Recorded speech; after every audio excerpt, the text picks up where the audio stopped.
보다시피 스플라인 그리고 나서 여기를 Alt를 누른 상태에서 익스트루드면 이렇게 나오고요.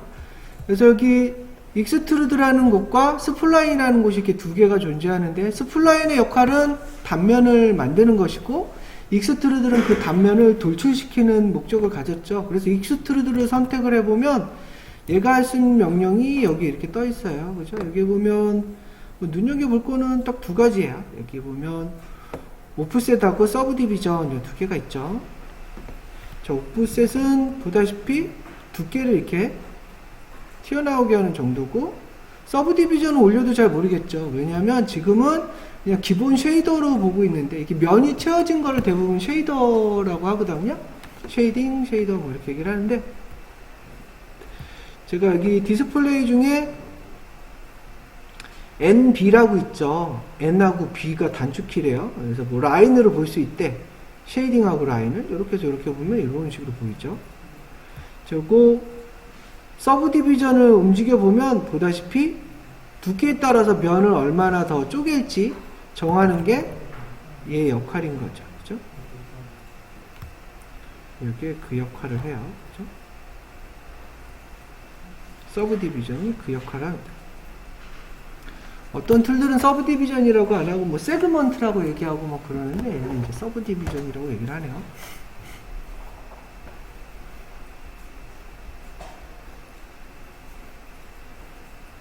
이게 툴들이 많아지다 보니까 용어가 막 제각각이고 막 그래서 이런 거 누가 하나 통일해 줬으면 좋겠어. 표준을 잡아서. 그럼 이렇게 헷갈리진 않을 텐데. 그죠? 그리고 이 익스트루드는 이런 역할을 하고, 라인은 단면을 만드는 역할을 하죠. 자, 다시 제가 여기 디스플레이에 쉐이딩으로 가버리면 이렇게 보일 거예요. 이거 단축키 옆에 써 있는 대로 하면 돼요. N자 누르고 B를 누르면 이렇게 라인이 보이고, N자 누르고 A를 누르면 라인이 안 보여요. 그렇죠? 이렇게 NA, NB 이렇게 주로 많이 써요.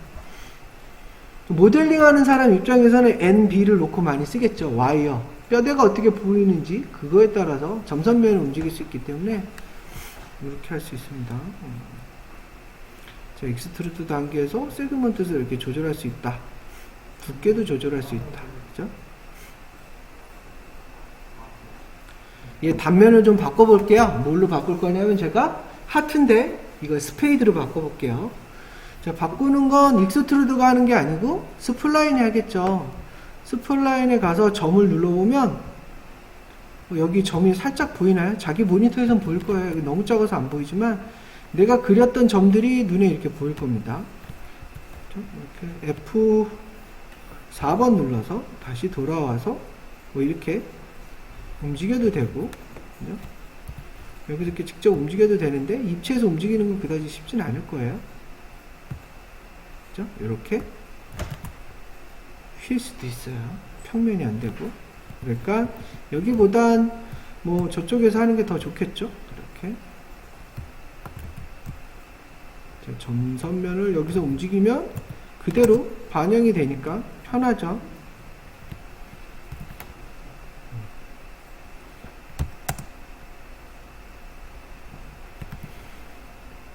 이렇게 편하죠. 그죠? 근데 이렇게 하는 거 뭐 괜찮긴 한데 입체가 지금 뭐 중요치 않으니까 안 보였으면 좋겠어. 그러면 여기에 가보면 여기 체크 모양 보이죠? 체크 모양. 그죠? 이 체크 모양을 눌러주면 X자가 되면서 익스트루드가 안 보이게 할 수가 있어요. 눌렀다 껐다 하면 이렇게 보이게 되겠죠.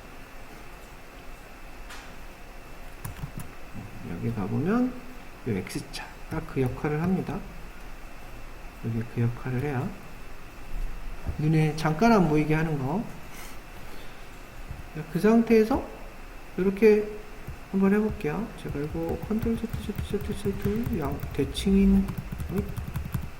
대칭인 상태로 놔둔 상태에서 익스트루드 끄고 F4번 와서, 자, 무브 로테이트 스케일 중에 아무거나 켜 있으면 되고요. 자, 뭐 점을 움직이거나 뭐 이런 거는 해봤으니까 뭐 괜찮을 것 같고, 점을 추가하는 거는 컨트롤만 누르면 돼요. 컨트롤만 누르고 내가 원하는 곳에다가 마우스를 갖다 대면 점점점 모습이 보이죠? 점이 뭐 여러 개 달려있네. 그래서 누르면 점이 하나 생성이 되죠? 제가 여기도 하나 누르면 이렇게 점이 하나 생성이 딱 돼요. 점을 지울 때는 뭐 그냥 델리트 키 누르면 됩니다. 여기 지우면 돼요. 자, 점을 2개 만들고 컨트롤 누른 상태에서 무브 키가 켜있는 컨트롤 누르고 이렇게 점을 만들고 제가 이걸 자꾸 잠깐 올릴까? 이렇게 올리면 이런 모양이 되겠죠? 여기 점이 있으니까 여기 점이 하나 더 필요할 것 같네요. 그래서 제가 컨트롤을 눌러서 이렇게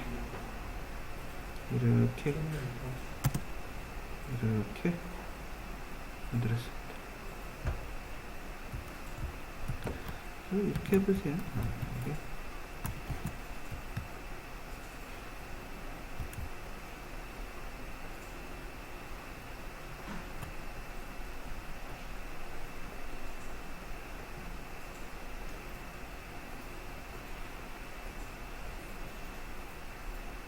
점을 추가할 수 있어요. 점 추가.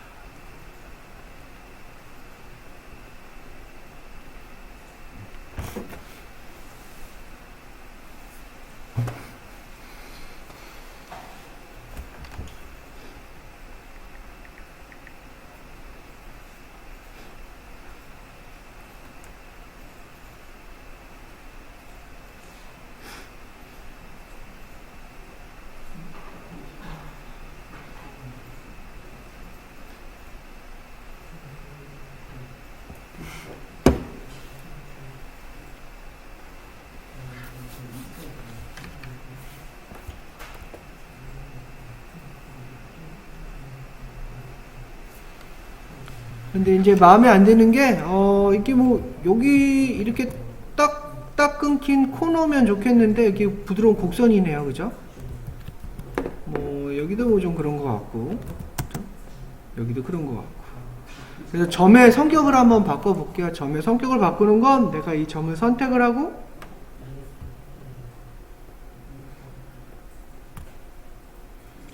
이 점에다가 오른 버튼을 누르면 여러 가지 명령 중에 여기 보면 하드 인터폴레이션이라고 보이나요? 오른 버튼 누르면 하드 인터폴레이션이라고 있어요. 얘는 뭐 하드 또는 소프트라고 얘기를 하네요. 점의 성격을. 이제 베지어 곡선이 나타나서 부드럽게 보이는 거는 소프트 인터폴레이션. 그리고 지금 딱딱 끊기듯이 코너 형태로 만드는 건 하드 인터폴레이션이라고 합니다. 하드 인터폴레이션으로 바꾸면 보다시피 직선으로 일단 바뀌어요. 그렇죠?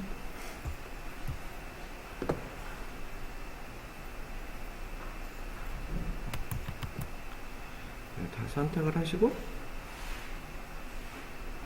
여기 이제 하드 인터폴레이션 마우스 오른 버튼 누르면 나와요.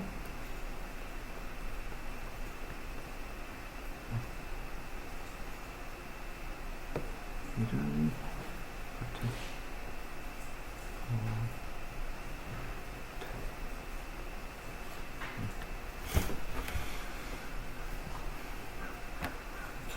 하드 인터폴레이션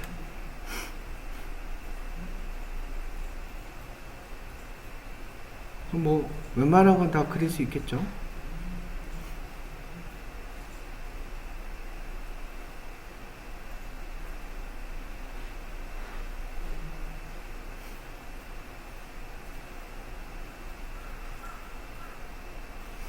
그래서 자기가 원하는 단면을 한번 그려보세요.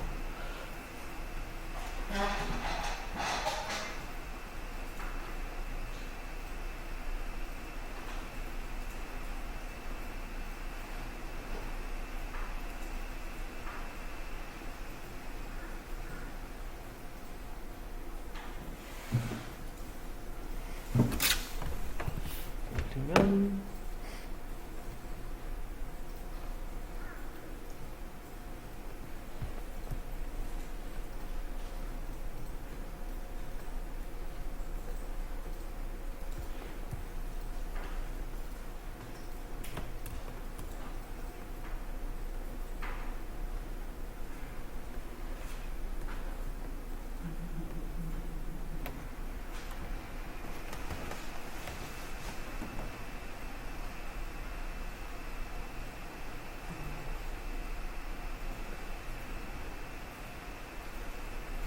자, 이렇게 단면이 그려지면 익스트루드 이렇게 껐던 걸 켜보면 이렇게 화면이 보이겠죠?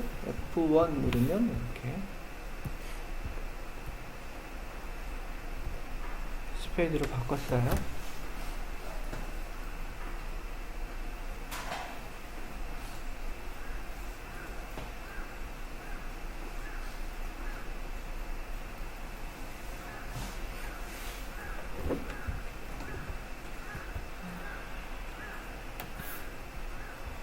어렵지 않죠?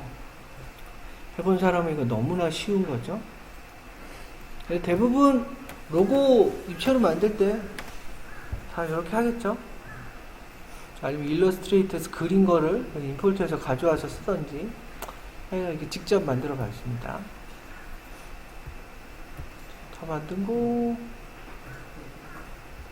여기 치워보고요. 짠, 옆에다 여기 치워놓을게요.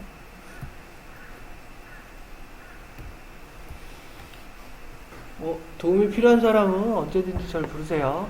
안 된다고 그냥 잊지 말고 저를 부르면 가서 도와줄 테니까.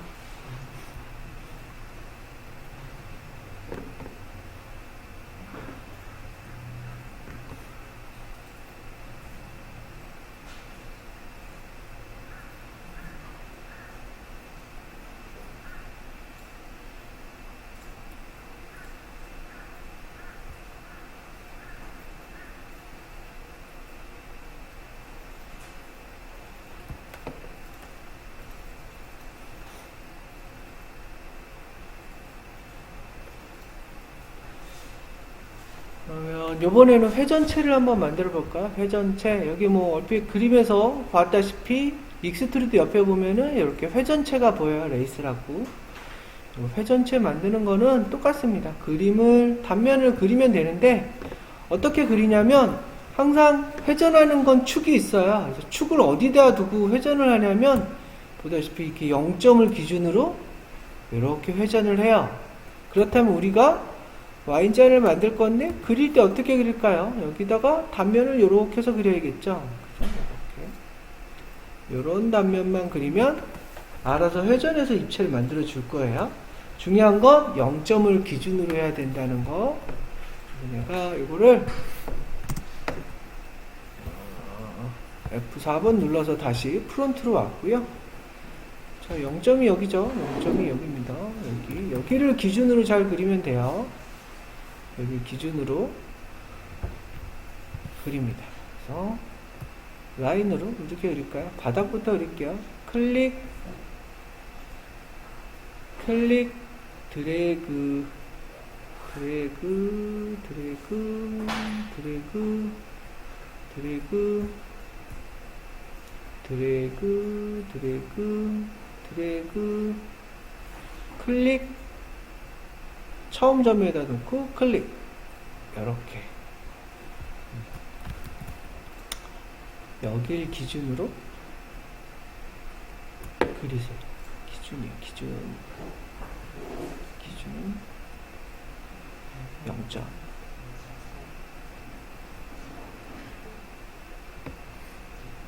자, 여기 보다시피 F4 눌러서 프론트에 와서 그렸어요.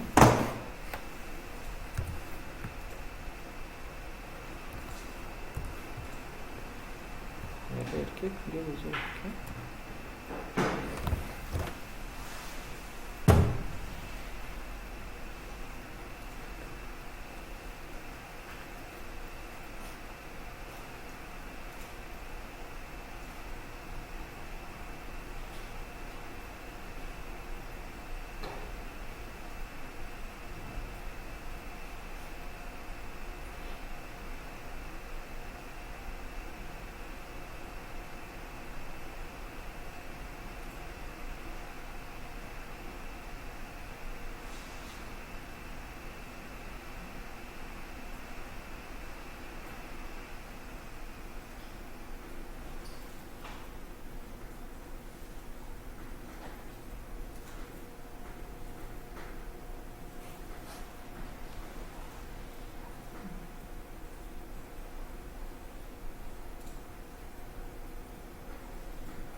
됐죠? 뭐, 이렇게 뭐 적당히 편집해 볼게요. 저도 점으로 가서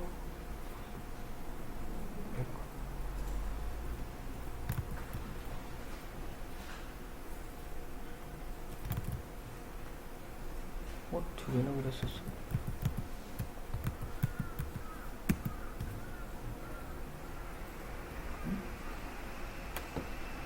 그래도 나갔나?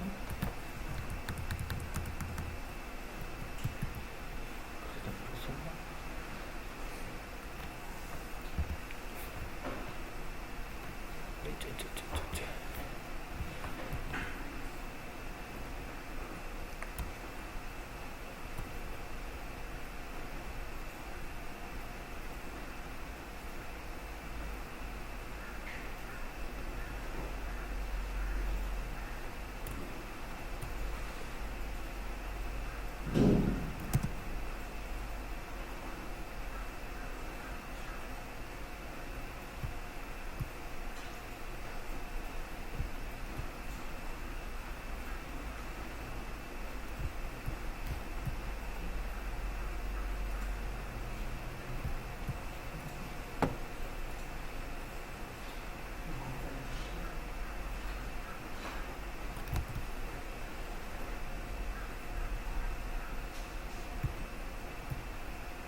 단면이 어느 정도 만들어졌으면 아까처럼 믹스트루드랑 똑같습니다. 오브젝트 모드에서 F1 누르고 볼게요. 여기에서 요거를 레이스를 Alt를 누르고 이렇게 하면 회전체가 이렇게 만들어지죠. 그렇죠? 선택하고 여기 가서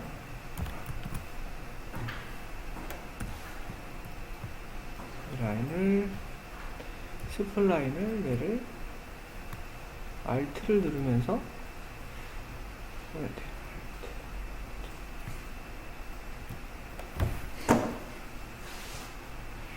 자, 회전체가 이렇게 만들어집니다.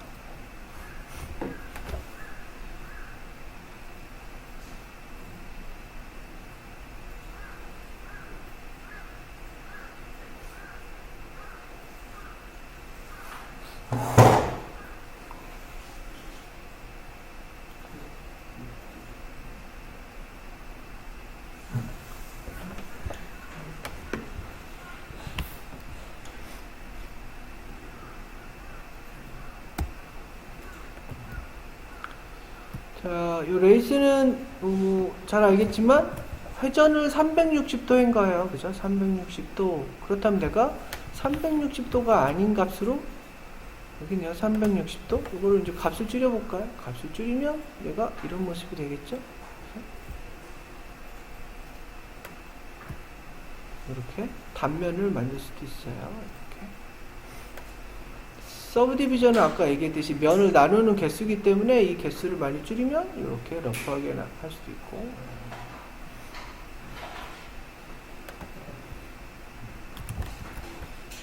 이렇게 이제 레이스를 잡고 이렇게 조절할 수 있어요.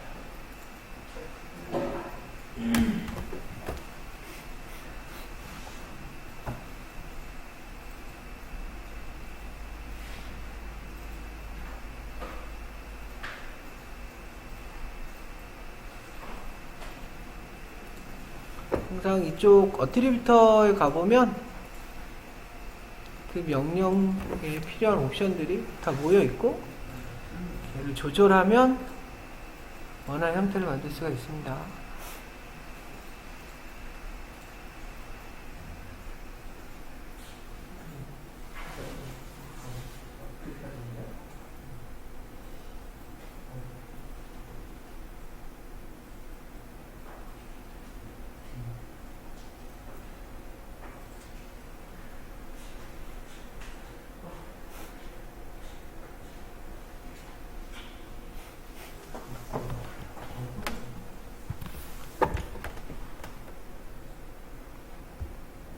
Y자인데 이렇게 만들었고요. 제가 여기 이거를 응용을 해서 식탁을 하나 만들어 볼게요. 식탁. 이거 식탁을 처음부터 다시 그리는 것보다 얘를 좀 응용을 할게요. 얘를 응용을 해서 쓸 거니까 얘를 이제 복제를 해볼게요. 복제를 하는 건 이동할 때 컨트롤을 동시에 누르면서 이동하면 복제가 돼요. 제가 컨트롤을 누르면서 X축으로 이렇게 이동을 할게요. 그럼 이렇게 하나 만들어지죠. 컨트롤입니다. 컨트롤 이동.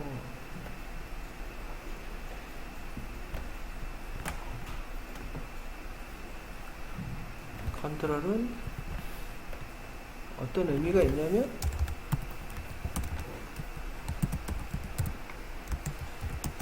클런의 의미가 있어요. 클런.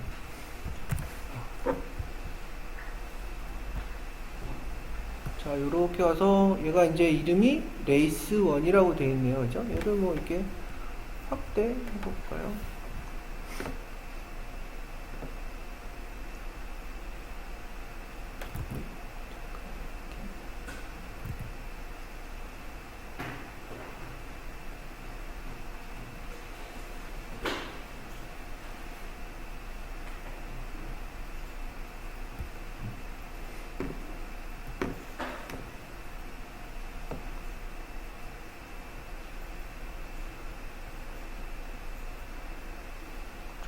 여기 스플라인에 가서 고칠게요. 제가 이거를 끄고 F4를 눌러서 여기는 있는데 식탁이니까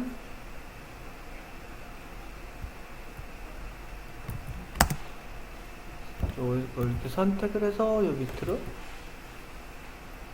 내리고 일자로 만들게요. 얘네는 필요 없을 것 같아요. 그래서 지우고 요거 얘는 제가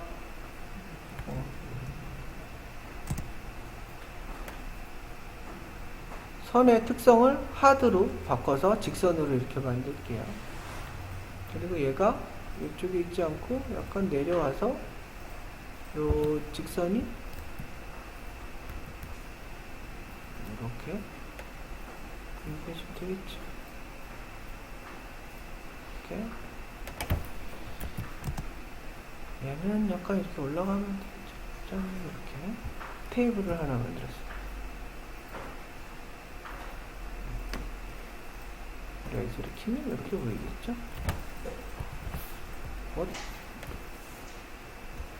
찌글찌글해졌네요. 이 아마 이 라인이 얘가 이렇게 겹쳐서 들어가면 좀 저런 모습이 돼요. 그래서 살짝 이렇게 움직여 보면 이렇게 지글거리는 거 사라질 거고. 자, 여기 보면 이 오브젝트 세그먼트가 23개밖에 안 되니까 이거 너무 거칠어 보이는데 이거 좀 높여서 좀 부드럽게 바꿨어요. 이렇게 제가 와인잔을 이용을 해서 보다시피 테이블을 하나 만들었고요. 이렇게 선택해서 이렇게 올리고 볼까?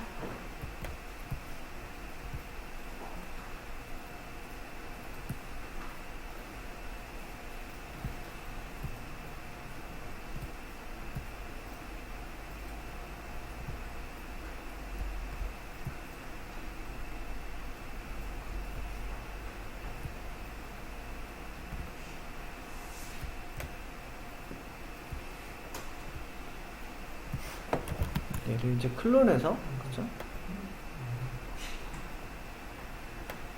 이렇게 만든 거예요.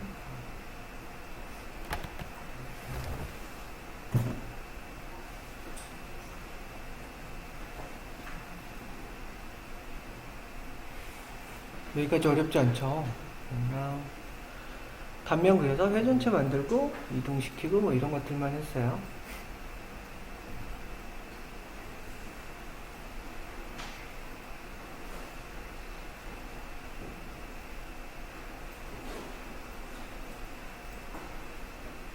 도와줘야 될 거 있을까요? 없다면 제가 좀 이따가 이 공을 하나 이렇게 만들어 올려서 놓을 거예요. 공을 하나 이렇게 놓고, 공이 너무 작네.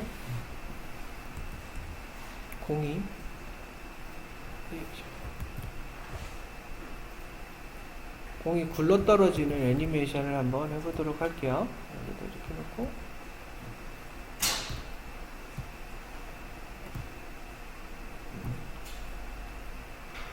공이 굴러떨어지는 애니메이션 해보도록 하겠습니다.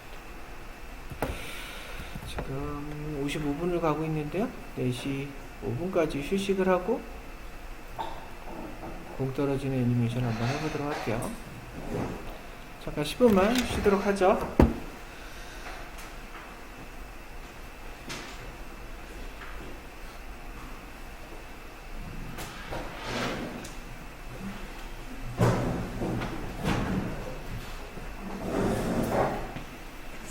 그 자리에서 그러지. 네.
나랑 틀려서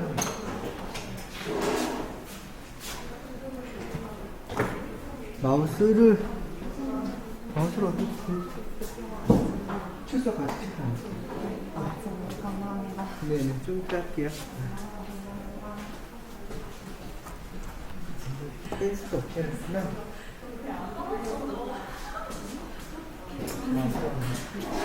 운영되신 썼는데 마지막에 세 번째 실습까지 했는데 6시 10분인가 좀 넘게 해서 끝났거든요. 그래서 출석이 안 돼 있어요? 출석이 안 돼 있더라고요. 내가 출석은 수기로 할게요. 네. 아, 네. 네.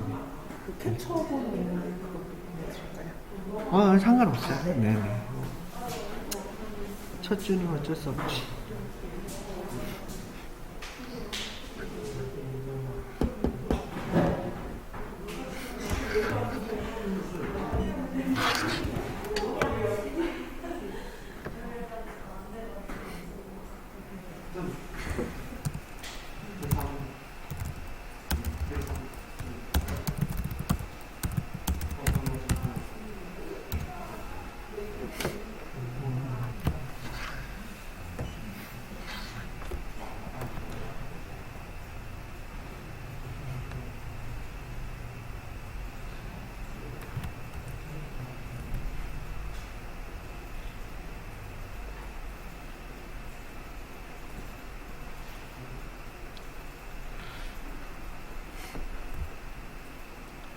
애니메이션 한번 해볼게요. 이게 바닥을 좀 만들고 해야 될 것 같은데, 왜냐면 이게 지금 뭐 우주에 붕 떠있는 느낌 들죠? 대부분 이제 바닥을 만들어서 쓰는 거는 어떤 걸 쓰냐면 요걸 많이 써요. 여기 보면 큐브 플랜이라고 있죠. 플랜을 많이 쓰는데 요 플랜을 많이 씁니다. 플랜을 이렇게 쓸게요. 플랜을 쓰면 이렇게 유한한 크기의 이런 것들이 보이죠? 자, 이 오브젝트 크기 제어는 뭐 스케일로도 할 수 있지만 여기에 보면 요 값들로 제어를 할 수 있는데 요 값들은 사실 여기에 보면 이런 꼭지점 같은 걸로 또 할 수가 있어요. 요걸 제어하면 요게 가로, 높이 뭐 이런 거를 자동으로 제어해주는 역할을 합니다. 스케일하고는 좀 틀려요. 스케일은 대부분 내가 가진 절대 크기의 몇 배다 이렇게 나오는 거고, 저거는 절대 크기를 뜻하는 거예요. 이게 다른 툴하고 좀 틀린 점이 C4D는 또 이렇게 크기를 센티미터로 아예 정해놨죠. 그죠? 근데 다른 툴들은 크기가 없어요. 다른 툴들은 대부분 크기를 프로젝트마다 우리가 이제 이 대부분 이 뭐죠? 그리드 한 칸을 1m로 할지 뭐 1cm로 할지 1mm로 할지 이제 정하고 나서 프로젝트 당으로 그걸 맞춰 놓고 가는데, 그냥 여기는 그냥 센티미터로 기본 정해 놓고 가네요. 그러니까 뭐 이런 식으로 되어 있다. 이렇게 조절할 수 있죠. 이렇게 하는 건 절대 크기를 조절하는 거고, 내가 이제 스케일 키를 이용을 하는 거는 보다시피 절대 크기로 하는 게 아니고 곱하기 몇 배 뭐 이런 식으로 뜹니다. 이렇게 되어 있고요.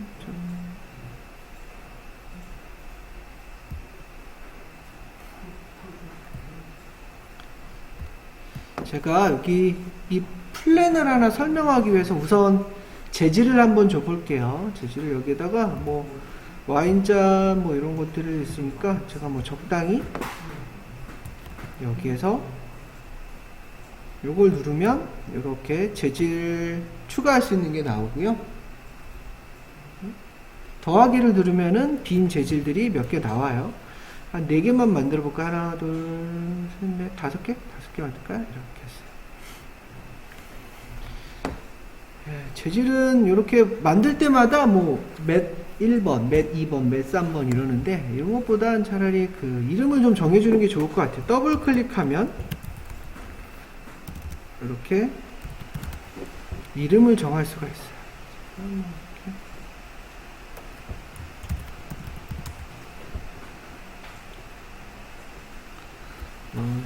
이름을 적당히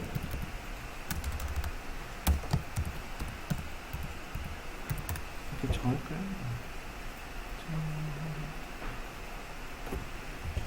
물론 얘는 이제 플로어 이렇게 했어요. 이름을 더블 클릭해서 정하고, 여기 이제 요거 이제 클릭해 보면 여기 오른쪽에 어트리뷰트 창에 보면 기본 색깔을 정하는 게 가장 기본이 되겠죠. 컬러를 눌러서 와인 색깔로 바꿀 거예요. 이렇게 해서. 이거 레드로 하지 말자. 옐로우 할까?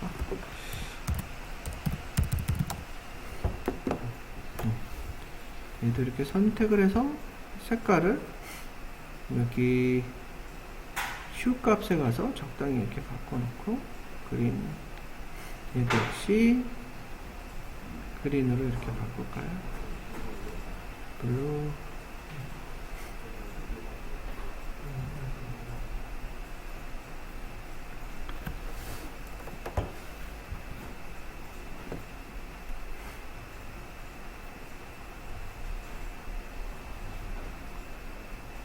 얘를 블루도 할까? 짠, 이렇게. 얘는 약간 짙은 파랑으로 바뀌 이렇게 했어요. 여기서 바꾸면 됩니다. 여기서 이렇게.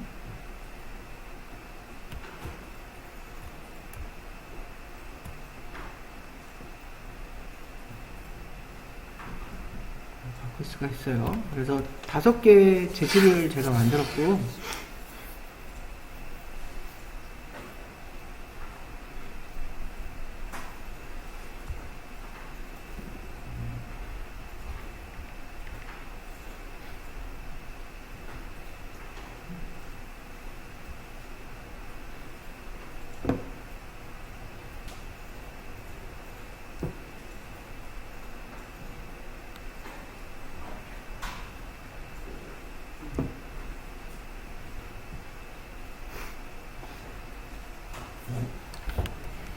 다섯 개 재질이 만들어졌으면 제가 이렇게 뭐 원하는 데다가 이렇게 갖다 놓으면 되겠죠. 이렇게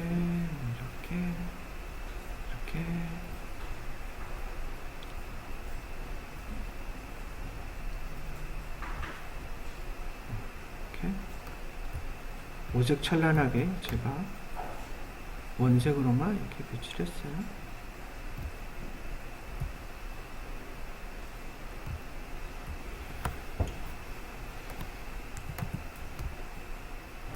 NA 눌러서 이런 느낌을 좀 줬고요.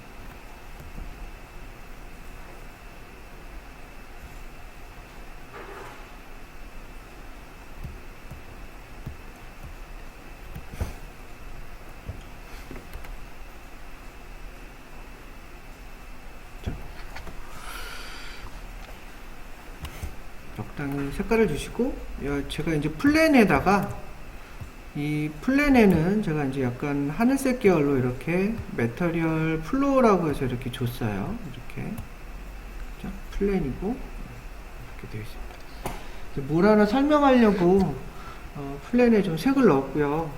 요거 이제 렌더링이라는 걸 한번 해볼게요.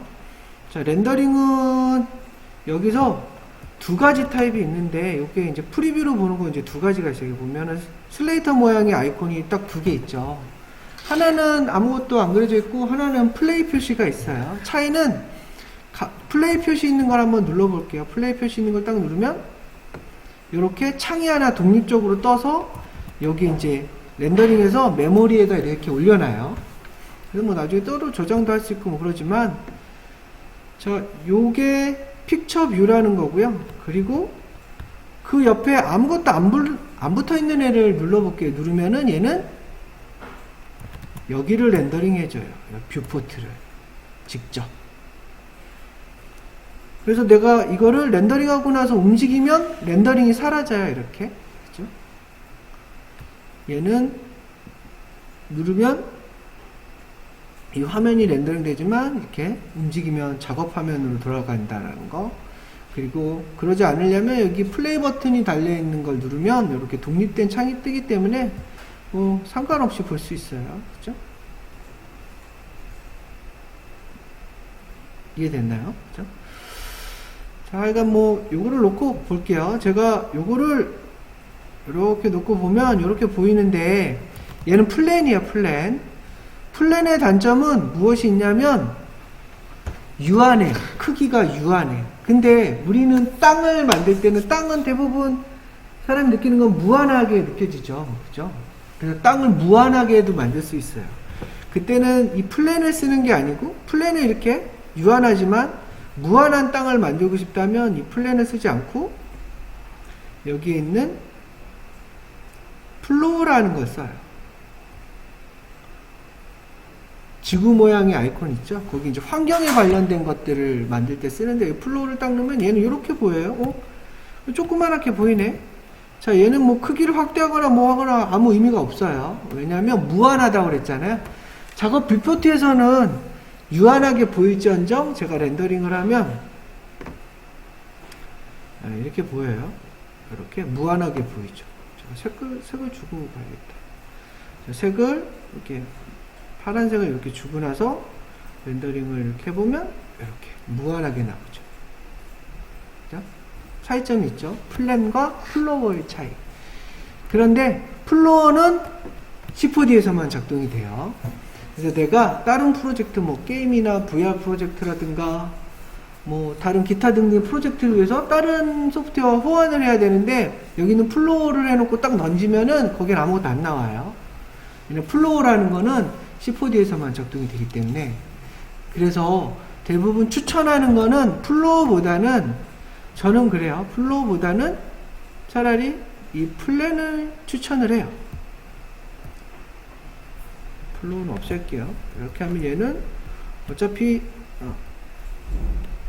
유한하지만 얘는 어디서도 호환이 돼요. 이렇게 되어 있으니까. 플랜과 플로어가 있다. 그 정도를 좀 인지해 주면 되고요.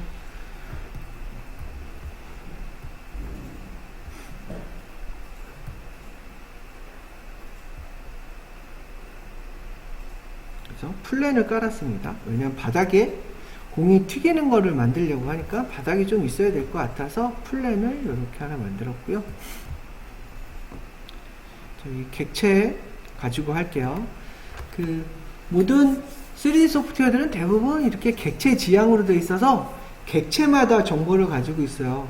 그래서 이 풀 스피어라는 애는 노란색 재질을 가지고 있다라고 객체에 대한 정보가 이렇게 따로 있죠. 자, 여기 보면 제가 애니메이션을 하기 위해서 키프레임을 줄 거예요. 이 C4D에서는 레코드라고 하는데 다른 툴들은 대부분 뭐 셋키라고 흔히들 얘기를 해요. 키프레임을 준다라고 해서. 근데 주의해야 될 게 조금 하나 있는데 무엇을 주의해야 되냐면 이걸 좀 주의를 해야 돼요. 이걸 보면 이렇게 나왔어요. 그렇죠? 여기 이제 월드 좌표축인데 대부분 여기에서는 영어로 이렇게 친절하게 X, Y, Z라고 가르쳐 주지만 이제 애니메이션을 하면서 키프레임을 조절할 때는 저기 X, Y, Z라고 안 가르쳐 줘요. 그럼 색깔로 구별을 해야 돼.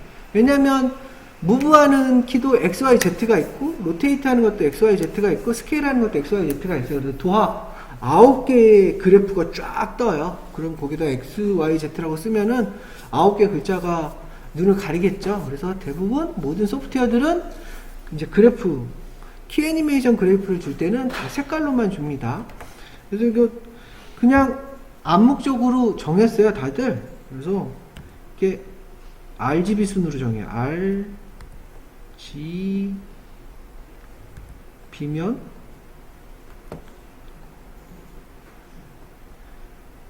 X, Y, Z다 이렇게 했어요. 모든 소프트웨어가 다 공용으로 쓰고 있어요. X, Y, Z다. 그런데 우리가 약간 좀 기준을 정할 필요가 있어요. 이게 그냥 무한 공간에 있는 객체이기 때문에 이 사람들이 우리가 어디를 이동한다라고 얘기할 때는 전진한다, 후진한다, 옆으로 간다, 아니면 위로 간다, 뭐 이렇게 표현을 하잖아요. 여기 뭐 사람 대놓고 야 너 X로 가, Y로 가, Z로 가 이렇게 얘기 안 하잖아요. 그러면 우리가 그런 사람이 쓰는 용어에 맞게끔 생각할 때 저 X, Y, Z를 어떻게 얘기를 해야 될까? 내가 이렇게 앞으로 가고 뒤로 가고 이런 거를 무슨 축으로 쓸까요, 대부분? 멀다, 가깝다, 앞으로 간다, 뒤로 간다 할 때 축을. 그리고 이제 애프터 이펙트나 누크 같은 걸 써본 사람은 알 수도 있는데, 여러분 저거를 Z축이라고 해요, Z축. 그래서 깊이에 따라서 멀다, 가깝다 이렇게 얘기할 때 애프터 이펙트나 누크에서는 걔를 Z-뎁스라고 그래요. 멀다, 가깝다, Z-뎁스. 그래서 전진한다, 후진한다 할 때는 Z-뎁스라고 그래요. 그리고 여러분들 이제 나중에 VR이나 게임 만들거나 이럴 때 유니티나 언리얼을 쓸 텐데 그때도 전진 포워드는 무조건 Z예요. 백워드, 포워드, Z. 그냥 그렇게 정했어요. 한쪽에서 정하다 보니까 다 따라간 건데. 그래서 여러분들 게임 만들 때 보면은 그냥 총알을 쏜다고 그래가지고 그냥 총알을 방향을 X에다가 이렇게 세워놓고 딱 쏘지 않으면 총알이 옆으로 팅팅팅 나가요. 그래서 축을 모를 때 그런 현상이 생기죠. 그래서 오브젝트를 만들 때 전진 방향을 어디로 만든다? 대부분 전부 다 Z 방향이 앞이 되도록 만들어요. 그래서 어디서든 대부분 통용이 돼요. 그럼 옆으로 가는 거는 뭘로 할까요? 옆으로 가는 거? 이렇게 전진이 Z면 옆으로 가는 거? 여기 보면 알겠지만 X겠죠? X가 좌우를 뜻해요. 레프트, 라이트를 X라고 하고 위아래를 가는 거를 대부분 업, 다운을 Y로 씁니다. 그건 좀 중요해요. 지금은 그다지 쓸모가 없을 것 같이 느껴지지만 나중에 물체를 제어할 때 꽤 중요한 거예요. 근데 안타깝게도 제가 쓰는 소프트웨어 맥스는 이게 거의 원조격인데 진짜 오래된 소프트웨어인데 걔가 만들 때는 이런 거를 그다지 신경 안 쓰고 만들다 보니까 바뀌어 있어요. Z랑 Y랑. 그래가지고 위로 올라가는 걸 걔네들은 Z라고 해요. 그래서 프로젝트가 큰 프로젝트를 하면은 여러 제작 업체들이 소스를 갖다 줘요. 그러면 어떤 제작 업체에는 딱 가져왔는데 캐릭터를 멋지게 딱 만드는데 땅바닥에 누워있어. 걔는 이제 사람들이 직감하게 얘 맥스로 만들었구나 이게 생각이 들어요. 왜냐면은 X하고 Z가 뒤집혀 있어서 그래요. 그래서 나중에 이제 매치 무버나 이런 걸 쓸 때 보면은 거기서 축정하는 게 나와요. 네 축은 Y가 업이냐? 이렇게 물어요. 그래야지 모든 축을 기준으로 해서 만들 테니까. 이렇게 좀 중요합니다. 그래서 저기 Z가 되게 상징적이죠. 깊이에 따라서 합성할 때 되게 중요한 역할을 해요. 저걸 이용해서 포커스 아웃도 시킬 수 있고, 그리고 어떤 걸 없앨 수도 있고. 여러분 그 아이폰에 여기 트루뎁스 카메라가 있는 거 아나요? 그래서 핸드폰으로 찍으면 옛날에 사람 사진 딱 찍으면 뒷배경이 블랙으로 날아가는 거 있었죠. 그거 Z뎁스를 찍어요, 이 카메라가. 그래서 가깝다 멀다를 인지를 해가지고 가까운 사람은 남겨놓고 멀리 있는 배경은 다 날리는 거예요, 마스크로. 그 기능이 Z뎁스 때문에 생겨요. 그래서 그거 나중에 뭐 누크나 애프터 이펙트 가면은 바로 쓸 수 있어요, 여러분들이. 그래서 재밌는 효과들을 많이 낼 때 쓰는 거죠. 그래서 저런 것 중에 혹시 그 스컬핑 하는 툴 아나요? 지브러시라고? 되게 모델링 되게 유명한 툴이 있어요. 여러분들이 배우겠지만 모델러들한테 거의 필수 소프트웨어가 되어버렸는데, 걔가 Z 브러시예요. 왜 Z 브러시냐고 하냐면 마우스의 움직임은 X, Y밖에 없어요. 그죠? 깊이에 대한 게 없잖아. 근데 얘는 깊이에 따라서 집어넣었다 뺐다 할 수 있다. 타블렛 펜의 압력으로. 그래서 입체로 뭔가 스컬핑을 할 수 있는 툴이 됐어요. 그래서 걔네가 상징적으로 G브러시라고 적은 거예요. 브러시, 우리가 쓰는 포토샵 브러시는 Z가 없는데, 얘 혼자 이제 Z가 있다 하면서 그런 내용이 있습니다. 그래서 뭐 Z가 제일 중요해요, 여기가. 이게 제일 중요한 거예요. 자, 그래서 제가 요번에 할 것은, 요렇게 해볼게요. 제가 옆으로 떨어지는 걸 만들게요. 옆으로 떨어진다라는 얘기는 X로 떨어진다는 얘기예요. 빨간색으로. 그죠? X로 떨어질게요. 그래서 애니메이션 한번 해보도록 하겠습니다. 애니메이션은 여기 두 가지가 있어요. 여기 하나는 레코드 셋키라는 것과 그 A가 들어있는 오토키라는 게 있는데, 오토키는 그다지 많이 안 씁니다. 셋키를 많이 써요. 자, 여기 이런 식으로 씁니다. 대부분 시간을 정하고 오브젝트를 변화시킨 다음에 셋키를 줍니다. 여기서는 이제 레코드라고 하는데요.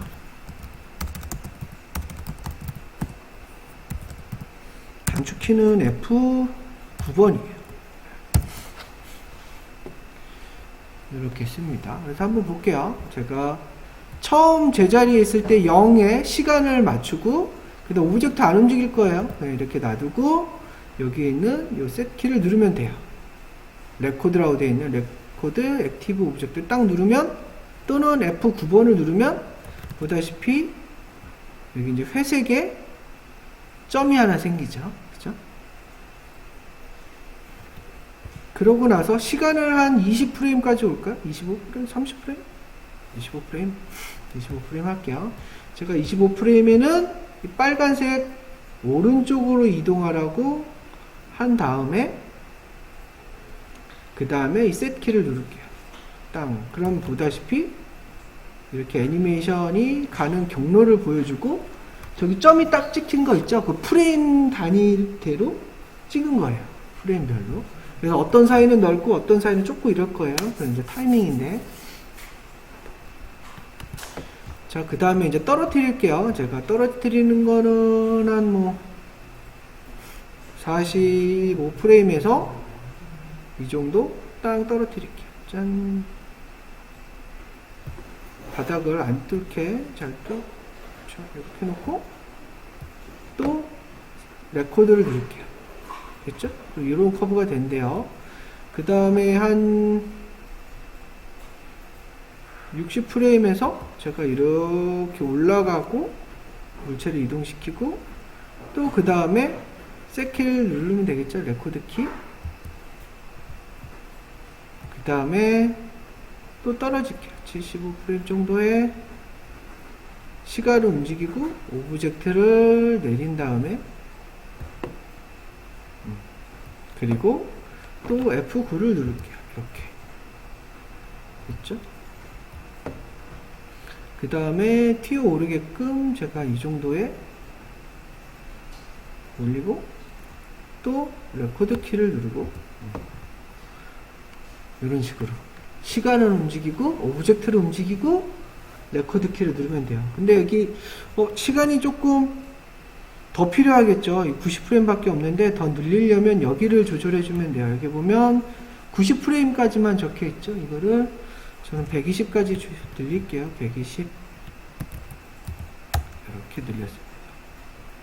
그러고 나서 제가 이 정도 떨어뜨리고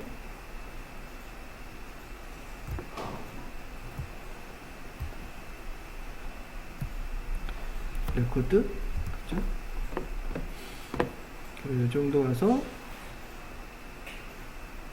이만큼 튀고 레코드 120프레임 와서 이렇게 멈추라고 레코드 이렇게 눌렀어요.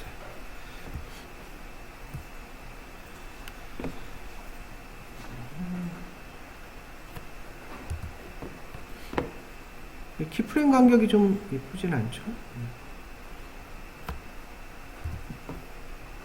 여러분 이런 모습을 만들었습니다. 한번 이렇게 애니메이션 한번 해보세요. 이제 플레이해보면 마음에 안 들어요. 대부분 이게 기본적으로 이제 스무스 커브라는 게 들어있어서 이게 이렇게 떨어지는 게 아니고 자율 의지를 가지고 이렇게 움직이는 듯이 생명을 가진 것처럼 보이죠. 그죠? 이거를 조절을 할 거예요. 이렇게 커브 한번 만들어 보십시오. 이렇게.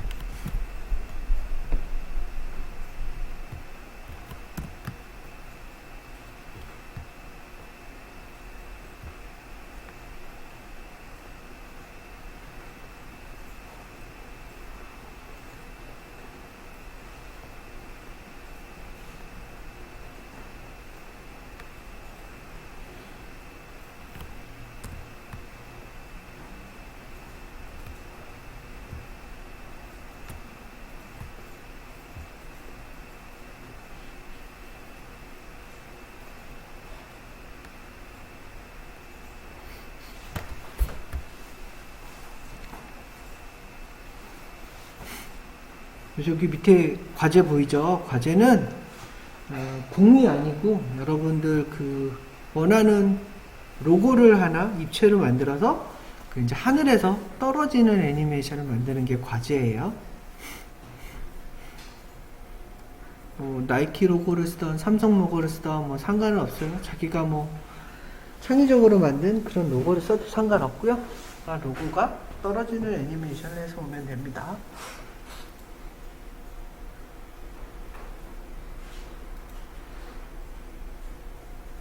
LMS에 올리면 돼요, 영상을. 네. 예, 로고요. 네. 그, LMS에 간혹 이제, 렌더링 할 때 보면, 렌더링을 비압축으로 하면 막 몇백 메가씩 나와요. 그러다 보면 업로드 못하죠, LMS에. 그래서 그 렌더링 할 때는 그냥, 동영상으로 렌더링 할 때는 이제 컴프레션에 가가지고, 압축 코덱을 하나 쓰면 돼요. 그럼 용량이 뭐 10메가도 안 돼요. 그래서 걔를 올리면 되고, 정 모르겠다. 나는 그냥 뭐 비압축으로 했는데 그거를 과제를 제출하고 싶다. 그래도 LMS에 아마 안 올라갈 텐데, 그럴 땐 그냥 유튜브에 올리고 유튜브 링크를 첨부해도 됩니다. 확인만 하면 되니까.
커브를 한번 분석을 해볼게요. 저기 이렇게 전진하는 거는, 옆으로 가는 거는 이제 X축으로 이동하고 있을 것 같아요. 근데 이게 위에서 보면, 이렇게 보면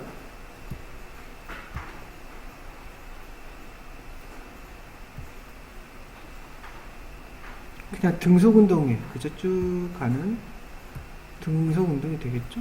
좀 더 여기서 볼까? 약간 Y로도 움직였네. 제가 이렇게 축을 잡다가 약간 움직였나봐요. 근데 그 가다가 멈추고 이상하게 속도가 갔다 갔다 하죠. 그죠?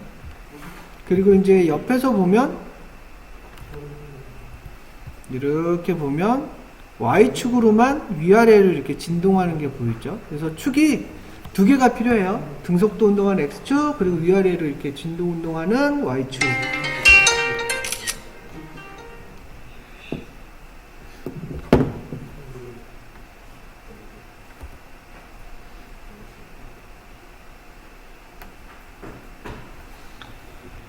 그래서 요렇게 보는 거는 타이밍만 조절할 수 있어요. 이런 거 되게 점으로 찍혔다고 그래서 얘네들은 그냥 답시시라고 하고요. 이런 커브 형태로 보고 싶다면 F 커브라는 거를 꺼내야 되는데, 걔가 여기서 꺼낼 수 있어요. 여기 보면 이렇게 다이아몬드 모양 보이죠? 여기 다이아몬드 모양을 누르면 여기 창이 확대가 될 거고요. 여기 보면 지금 보이는 거는 답시스로 돼 있어요. 그런데 내가 이 옆에 보면 커브 모양 보이죠? F 커브라는 걸 누르면 얘가 이렇게 보입니다. 이렇게 돼 있고요. 여기 보면 뭐 포지션 값 X, Y, Z 뭐 이렇게 다 있죠. 그죠? S를 눌렀더니 이렇게 한 번에 다 보여줍니다. 여기를 눌러서 요걸로 바꾸세요. 이걸로 바꾸면 돼요. 이렇게. 그러면 커브별로 볼 수 있어요.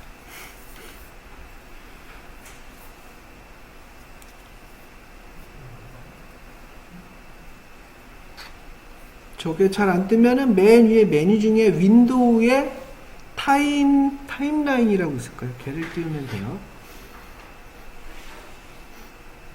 이렇게 커브 형태로 봐야지 직접적인 운동하는 모습을 바꿀 수가 있습니다. 답시스로 되어 있는 점들은 전부 다 그냥 빠르다, 느리다 이런 거 타이밍 조절만 가능하고요. 실제로 움직인 좌표는 이 커브로 봐야 돼요. 그래서 얘기했듯이 아까 X는 눌러보면 X는 이렇게 등속 운동을 쭉 하고 있고요. 그리고 Y는 보다시피 이렇게 진동 운동을 하고 있죠.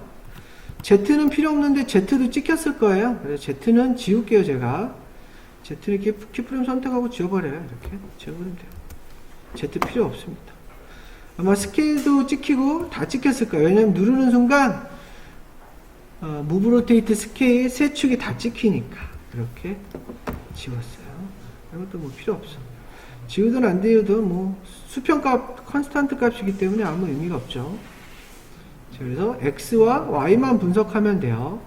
자, X는 봤더니 이렇게 커브가 나오고 S키를 누르면 화면에 꽉 채워집니다.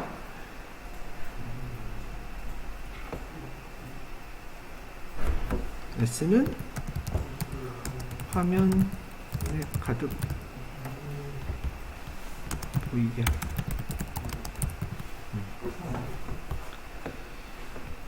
자, S를 누르면 이렇게 가득 채워져요. 이거 보면 여기서 여기까지는 요 키프레임을 얘기를 해요. 그죠? 그래서 수평으로 이동을 해야 되니까 얘는 지우면 안 되지만 얘는 지금 보면 나머지 애들은 얘가 이렇게 오르락 내리락 오르락 내리락 지글지글 하잖아요. 속도가 늘어났다 줄어들었다 늘어났다 줄어들었다 하니까 보기 싫죠. 그래서 제가 여기 있는 이 중간 키프레임은 지울게요. 이렇게. 네. 여기도 이렇게 지울게요. 짠, 이렇게 지웠습니다. 요것만 이렇게 조절을 해서 보면 위에서 보면 이렇게 이쁘게 가죠. 위에서 봤을 때 그냥 등속 운동이 수평으로 짤 가면 돼요. 이렇게 슉 이렇게 가죠. 그죠? 여기 너무 멈추는 듯한데?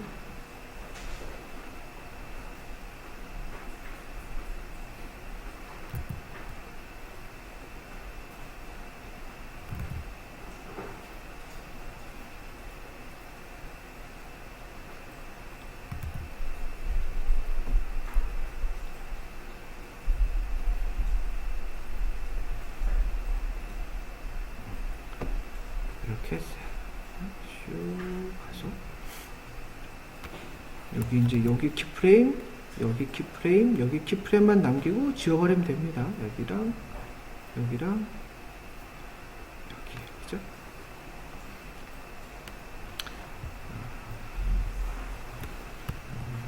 여기 포지션 X값만 눌러서 보고 있어요.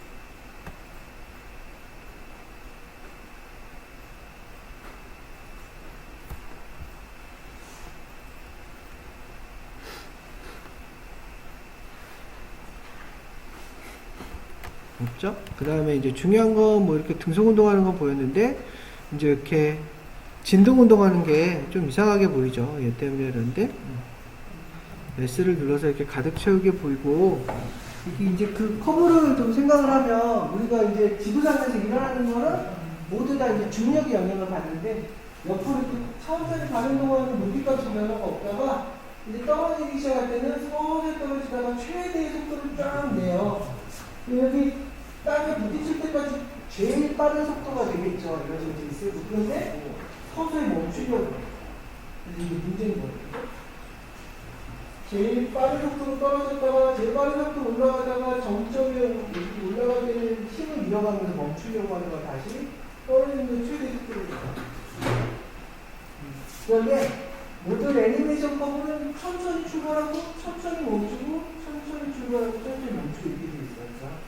이지아웃, 이지아웃 이런 식으로 스무스 커브가 기본적으로 돼 있어서 이렇게 나오고 이거 의도적으로 좀 바꿔야 되는데요. 어떻게 바꾸냐면 내가 이 커브를 하나 이렇게 선택을 하고 그냥 움직이면 수평으로 움직여요. 그죠?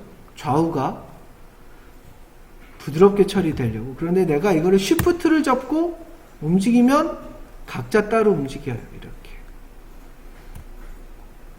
쉬프트를 잡고 왼쪽 커브, 오른쪽 커브를 바꿀 수가 있죠. 왼쪽 커브, 오른쪽 커브. 너무 높은가요?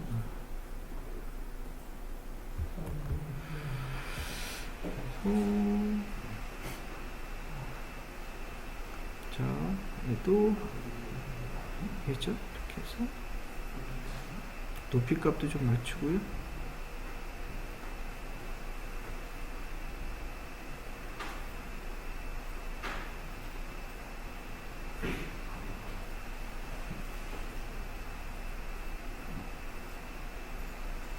이런 식으로 좀 잡았습니다.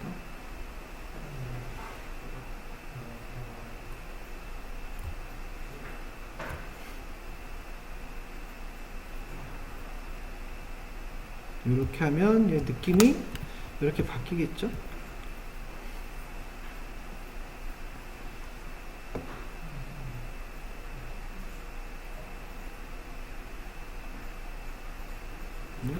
탕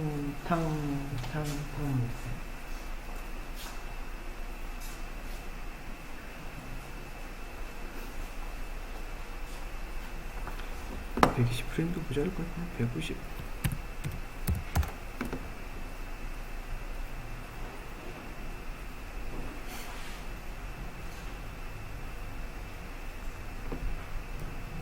그래서 이 타이밍, 이 사이 간격이나 커브의 느낌을 조절을 해서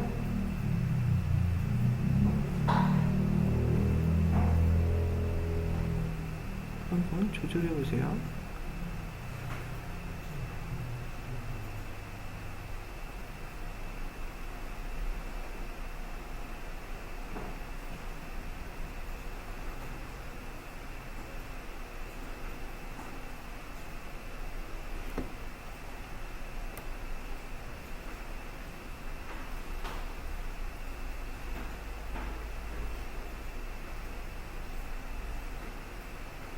여기에 이제 커브가 요런 커브가 되면 약간 위에서 홀딩하려는 느낌이 많이 들죠. 디즈니나 뭐 픽사 애니메이션들은 좀 과장되게 하려고 위에서 이렇게 딱 홀딩돼 가지고 뭐 멈추려고 하는 느낌을 많이 주기도 해요. 이게 이제 이런 커브 값을 잡으면 되겠죠.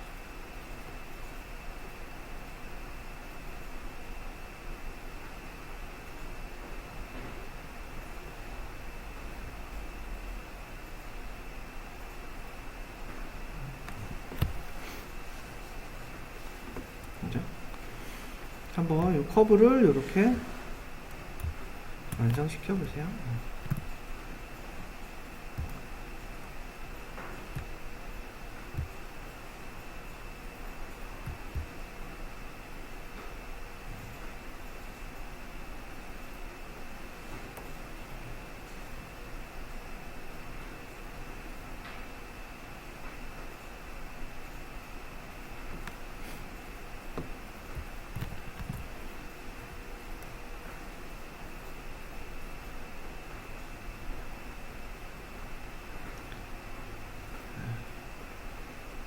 이 Alt 라이트 버튼이 그 축소 확대였잖아요. 여기서도 이제 똑같이 작동이 돼요. 그래서 위아래로 움직이거나 좌우로 움직여 보면 이 화면을 크기를 조절할 수 있어요. 이렇게. 그래서 커브 모양을 완성시켜 보세요.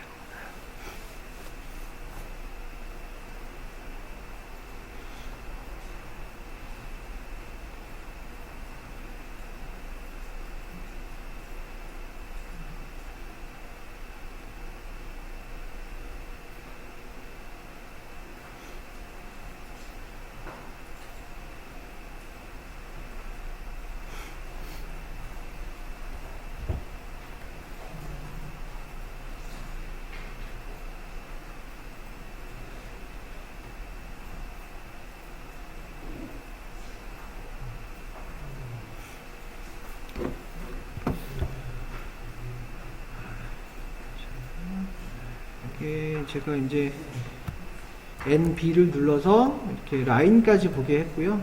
라인을 보면 이게 그냥 회전하지 않고 있어서 미끄러지는 듯이 보이죠, 이렇게. 그죠? 그래서 회전을 한번 넣을게요. 회전을 넣는 방법은 제가 첫 프레임에 가서 거꾸로 회전을 할까요? 제가 이렇게 뒤로 회전을 하게끔 이렇게 한 다음에 셋 키를 눌러요. 그죠? 레코드 키 F9번 이렇게 누르고, 그리고 이제 맨 끝 프레임에 가서는 이렇게 반대로 이렇게 회전하게끔 하고 레코드를 눌러요. 이렇게. 그죠? 그런데 이게 회전이 됐음에도 불구하고 이상하게 보일 거예요. 그러면 아까 키를 찍었을 때 사실은 로테이트 키에도 키가 찍혔거든요. 그래서 보면 플레이 보면 이렇게 회전하다가 멈추고, 그죠? 중간에 멈춰버려요. 그리고 끝에 가서 한번 회전하죠. 왜냐면 아까 이동할 때 찍었던 키 값 때문에 키가 전부 다 회전하지 말라고 0000에 찍혔기 때문에 그렇겠죠. 내가 회전하는 값은 무슨 값이냐면 Z로 회전했죠. 그래서 파란색이니까 Z 회전이죠. 제가 Z 회전 값을 가보면 이렇게 나오고 이렇게 나오네요. 그죠? 그래서 이 중간 값들이 필요 없겠죠. 이런 애들 지워버리면 되겠죠. 이렇게 지워버리면 여기도 필요 없고, 얘가 있어. 이렇게 해놓으면 회전을 하겠죠.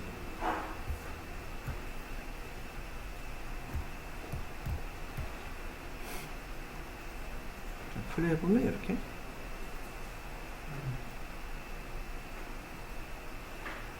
너무 일찍 멈췄는데 저희 커브를 조금 줄여야겠다. 탁 멈추는 느낌.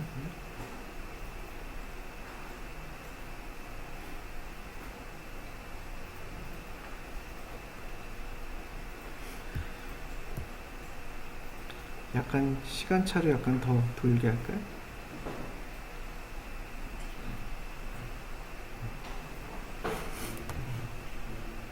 그죠? 그래서 로테이션 Z 값도 있다.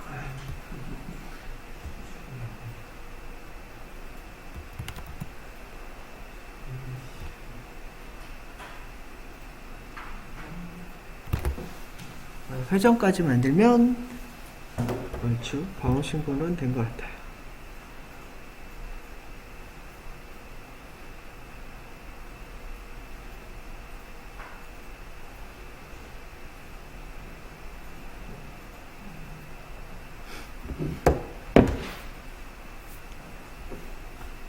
과제는 뭐 이런 식으로 뭐 옆으로 가지는 않아도 돼요. 위에서 떨어지거나 뭐 그건 창의적으로 알아서 하세요.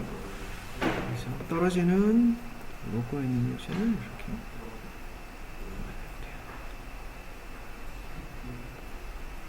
이렇게.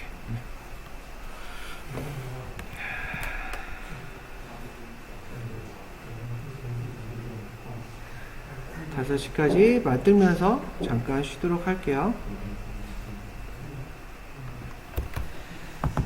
잠깐 쉬시죠? 안 되면 절 부르세요. 이쪽으로 컴퓨터 가져오지 말고 나를 불러요. 내가 찾아가는 서비스를 할 테니까.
요번에 할 거는 이제 폴리건 모델링을 한번 해볼게요. 이제 직접적으로 큐브나 아니면 실린더, 뭐 스피어를 직접 꺼내놓고 그걸 이제 쪼물딱쪼물딱 만져가지고 내가 원하는 형태를 바꾸는 거를 할 건데, 가장 많이 쓰는 거는 이제 익스트루드라는 걸 많이 쓸 거예요. 한번 해볼게요. 제가 이렇게 만드는 방법은 제가 이렇게 큐브를 하나 꺼내고 NB를 눌러서 이렇게 와이어가 보이는 상태를 둘게요. 이거 이제 기본 기하체를 꺼내면 여기에 보다시피 이런 식으로 돼 있어요. XY, Z 사이즈가 뭐 200cm 정도 되고, 가로, 세로, 깊이에 따라서 세그먼트를 하나만 자른 하나의 면만 이렇게 있죠. 근데 내가 세그먼트를 이렇게 높일 수도 있어요. 3개, 3개, 3개. 왜냐면은 이렇게 한쪽에 9개 면이 보이죠.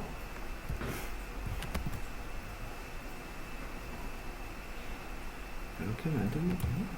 그래서 이렇게 고치면 되겠죠. 그리고 얘가 단축키는 N과 B를 누르면 돼요. 그러면 이렇게 라인이 같이 보이죠. 모델링 할 때는 라인이 꼭 보여야 돼요. 그래야지 면이 어디에 있는지 확인해서 그 면을 선택해서 뭔가를 할 수가 있으니까.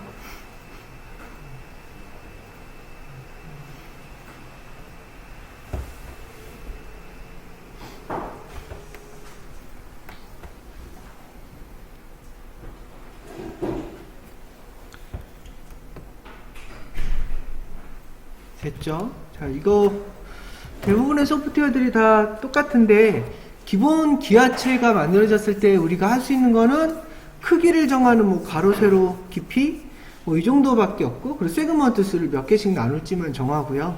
그 다음에 이제 직접적으로 점선면을 어떻게 막 움직이려고 할 때는 이 상태에서 뭘 해볼 수가 없고, 요걸 눌러줘야만 합니다. 이렇게 보면 Make Editable이라는 게 있을 거예요.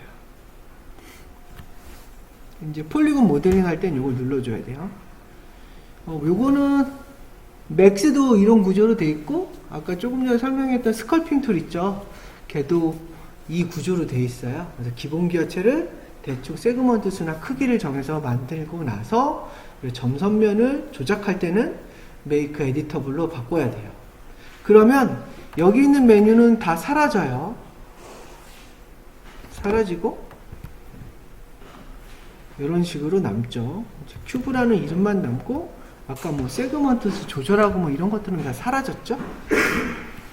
그래서 이렇게 한번 해볼게요. 이렇게 메이크 에디터블로 한 다음에 이제 점, 선, 면 누를 때마다 이쪽에 메뉴가 바뀌는 걸 알 수가 있어요. 그죠? 쓸 수 있는 명령이 이렇게 등장을 해요. 자, 점은 보다시피 위치값이 있기 때문에 이동할 수 있어요. 대신 얘는 이동만 하지 회전이나 축소 확대가 안 됩니다. 그죠? 크기가 없으니까. 그런데 선은 보다시피 선택해서 이동하면 이렇게 이동도 되고 회전도 돼요. 그죠? 회전도 되고 축소 확대도 당연히 됩니다. 크기가 있으니까. 그죠? 이렇게 축소 확대가 돼요. 역시 면도 똑같이 되겠죠? 이렇게 면 선택해서 보면 이동할 수 있고 역시 회전할 수 있고 역시 축소 확대할 수 있습니다.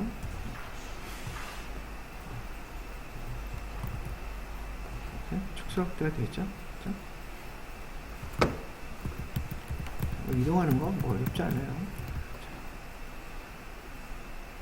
근데 여기 보세요. 제가 여기를 잡고 이동하면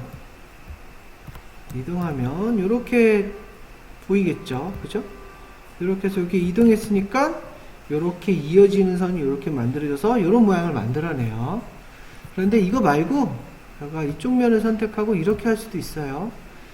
여기 보면 명령 중에 가장 많이 쓰는 게 요 익스트루드 이렇게 보이죠? 선택하고 자, 이거를 제가 드래그하면 좌우로 드래그 해보세요. 좌측으로 가면 안쪽으로 넣어주고 우측으로 가면 이렇게 튀어나와요. 튀어나오면서 이거와 연결짓는 면이 이렇게 생성이 되죠. 그래서 익스트루드는 그냥 이동과 틀리게 이런 모양을 만들어내죠. 그죠? 얘는 그냥 이동, 그죠? 무브고 얘는 익스트루드죠. 익스트루드. 그죠? 익스트루드 이렇게 돼 있어요. 그죠?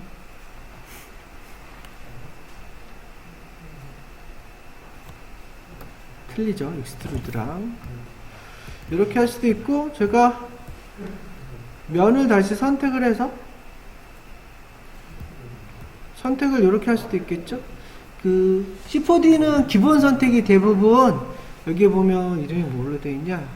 라이브 셀렉션.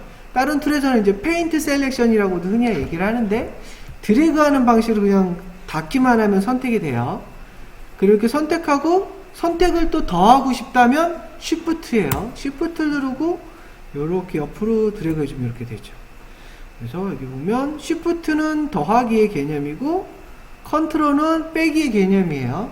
근데 아까 오브젝트 상에서는 클론도 했었죠. 컨트롤은 빼기, Shift는 더하기다. 그래서 제가 이렇게 Shift로 드래그하고 컨트롤로 이렇게 드래그해서 빼주면 이렇게 만들 수도 있겠죠. 그죠? 더하기, 빼기. 그러고 나서 익스트루드 하면 보다시피 이렇게 또 할 수가 있겠죠. 그죠? 그래서 더하기, 빼기 잘하면 돼요. 그냥 드래그하면 이렇게 선택 그리고 컨트롤로 클릭해도 되겠죠? 그리고 익스트루드 안쪽은 이런 모양 이렇게 만들 수도 있겠죠. 익스트루드 한 다음에 스케일을 바로 할 수도 있겠죠. 스케일을 이렇게 할 수도 있어요. 이런 모양 만들 수도 있겠죠. 그죠?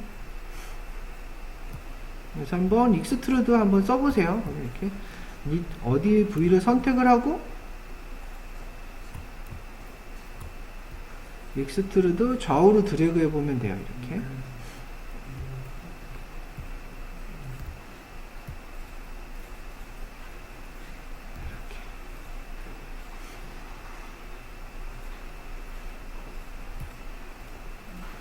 그래서 이렇게 돼 있어요.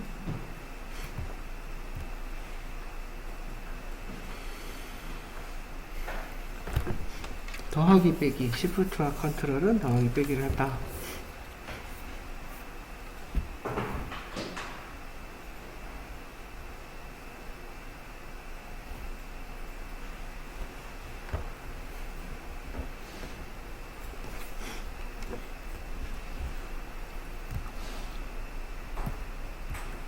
자, 이 오브젝트 모드로 가서 얘는 뭐 지울게요. 연습삼아 만든 거고, 마인크래프트에 나올 법한 강아지 만들어 볼게요. 강아지는 제가 큐브로 하나 만들고, 역시 세그먼트 수를 3개로 바꾼 다음에 그런 후 메이크 에디터블로 눌러서 점선면으로 갈 수 있게끔 이렇게 바꿨습니다. 자, 오브젝트는 제가 컨트롤을 누르고 이동하면 이렇게 복제가 돼요. 그죠? 뭐 복제할 필요는 없어요. 그냥 이런 식으로 만든다는 거 보여주려고 면을 선택을 했고요. 자, 여기 선택하고 익스트루드로 드래그해서 올려요. 이렇게. 짠. 자.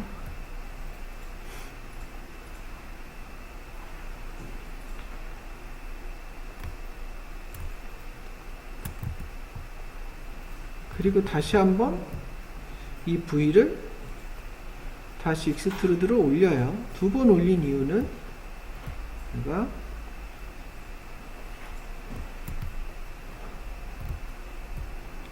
이쪽 양쪽 면을 잡고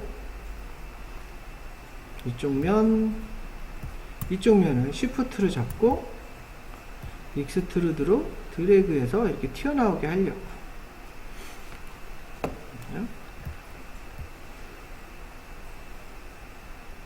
그러고 나서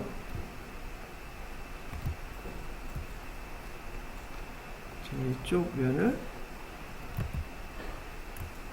다시 셀렉션으로 이 부분만 이렇게 선택하고 필요 없는 컨트롤 이렇게 해서 익스트루드 다시 드래그 한번 드래그 다시 또 한번 이렇게 할 수도 있겠죠. 그죠?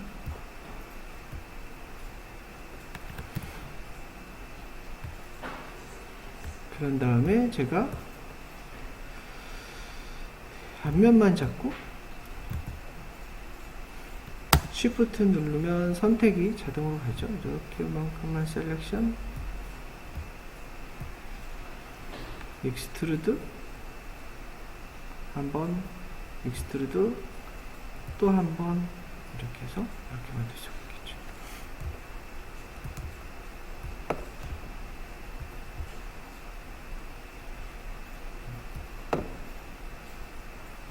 그죠?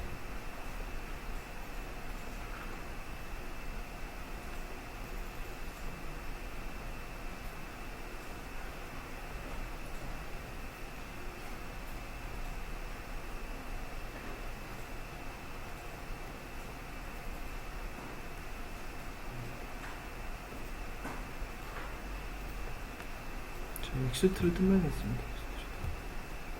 머리를 한번 만들어 보세요.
귀 모양 잡기 위해서 제가 이 양쪽 귀만 잡고 익스트루드 하고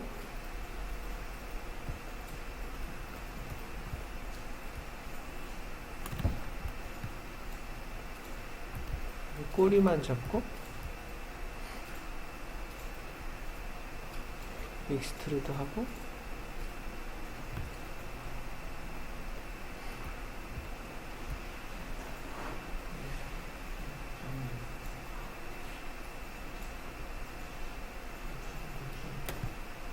다리를 잡고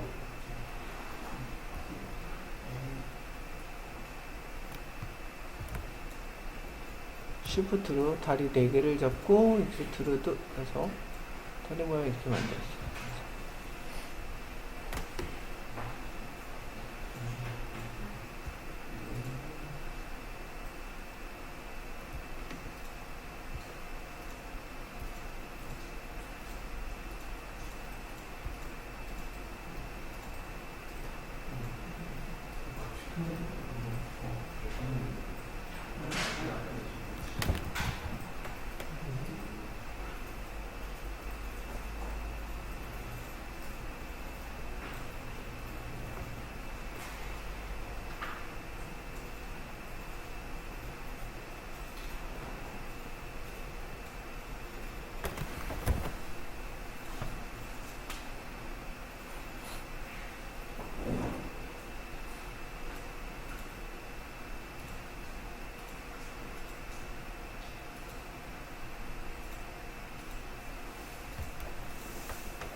어렵지 않죠? 이런 식으로 한번 만들어 볼게요.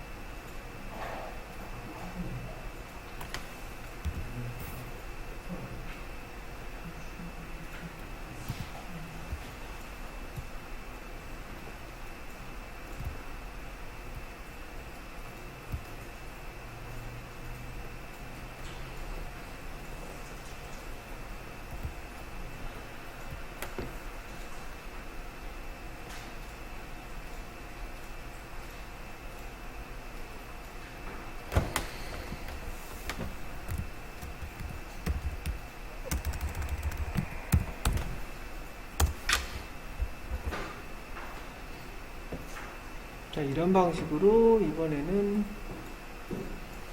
이걸 만들 거예요. 돌고래.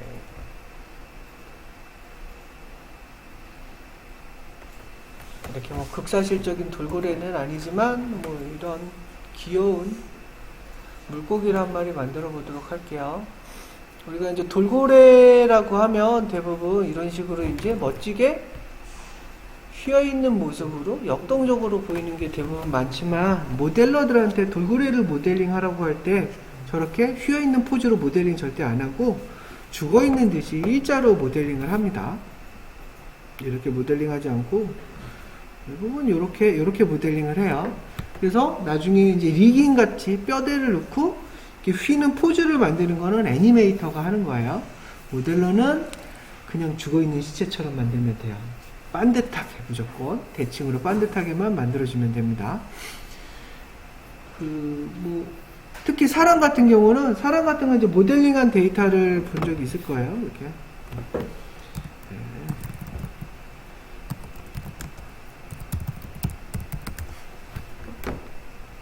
자, 캐릭터 모델링 한 거를 대부분 보면 이런 것들이 많죠. 이렇게 팔을 쫙 벌리고 있는 T자 형태, 또는 뭐 이렇게 팔을 살짝 내리고 있는 A자 형태 이렇게 돼 있어요.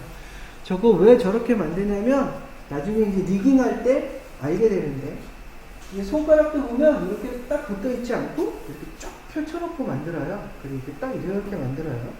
왜냐면 이렇게 붙어있지 않게 하려고, 모든 부위가. 네, 이게 뼈대를 이렇게 넣을 거예요, 리빙에서. 그러다 보면 이렇게 딱 붙어있으면 이 뼈가 움직여줘야 될 손가락이 붙어있으면 이걸 움직여야 되는지 이걸 움직여야 되는지 못 찾아요. 버텍스가 겹쳐있어서. 그래서 이렇게 확연히 구별할 수 있도록 이렇게 쫙 펼쳐놓고 뼈대 이렇게 하면 이것만 움직이면 되겠네? 이것만 움직이면 되겠네? 이렇게 지정을 해줘요. 그래서 절대 이렇게 차렷 자세 안 해요. 여기 다 붙어있으면 여기가 어디에 접촉이 되는지 잘 모르니까. 그래서 발도 약간 벌리고 팔도 이렇게 벌려요. 옛날에는 이렇게 만드는 T포즈가 많은데 요즘에는 이렇게 팔을 살짝 내려요. 왜냐면 여기 이제 이렇게 과도하게 이렇게 올려놓고 하다 보면 이렇게 팔을 내렸을 때 어깨가 찌그러지는 현상들이 많이 생겼었거든요. 그래서 이렇게 약간 내려놓고 많이 해요. 근데 뭐 요즘 되게 이제 하이 퀄리티 모델링 하는 게임 회사들은 대부분 막 이렇게도 많이 하고 있어요. 왜냐면 여기가 접히는 모습을 잘 만들기 위해서 이 리딩을 이렇게 하는 경우도 많이 있어요. 하지만 제일 편한 건 이게 제일 편해요. 위에서 보기 편하기 때문에. 그래서 초보자들한테 리깅은 전부 다 팔다리 펼쳐가지고 T자 모양으로 많이 만듭니다. 하여간 우리가 하는 모델링은 하여간 반듯하게 직선형으로 만드는 게 제일 중요해요. 자, 돌고래를 만들 건데요. 돌고래를 이렇게 이것도 재밌겠다. 이런 돌고래를 만든다고 치면 아까 마인크래프트에 나올 법한 강아지는 사각형으로 만들었지만 얘는 뭘로 만드는 게 좋을까요? 잘 모르겠으면 이렇게 부위별로 잘라서 보면 얘는 약간 이런 실린더 형태로 만들고 익스트루드 하면 될 것 같아요. 그죠? 그래서 가장 비슷한 건 실린더일 것 같아요. 그런데 오늘은 실린더로 하지 않고 박스를 만들고 박스를 실린더화해서 갈게요. 그러면서 우리가 대칭 모델링에 쓰는 방법, 스케일을 써볼 거예요. 그리고 요즘 툴들은 시메트리라는 게 있어가지고 대칭으로 자동으로 만들어주는 게 있어요. 그래서 반쪽만 만들면 반쪽이 알아서 만들어지는데 옛날에 맥스 같은 경우는 시메트리 기능이 없어가지고 대부분 스케일로 이렇게 썼었어요. 그게 전통적인 방식이에요. 대칭으로 모델링하는 방법은 이동키가 아니고 대부분 스케일 키를 이용을 해서 사방에 이렇게 쪼그라드는 형태를 만든다.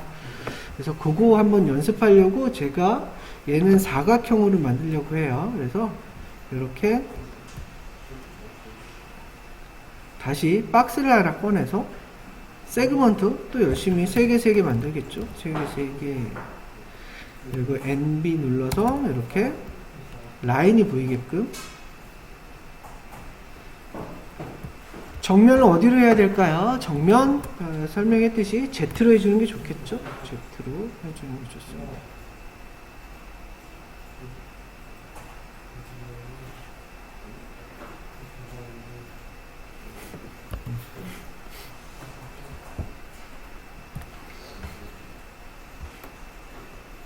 그래서 이쪽 방향으로 제가 이렇게 돌고래를 이렇게 만들어서 이렇게 만들 거예요. 그렇죠?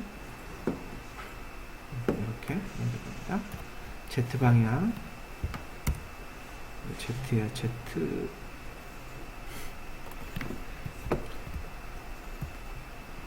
자, 제가 버텍스 이렇게 에디터블로 바꿔놓고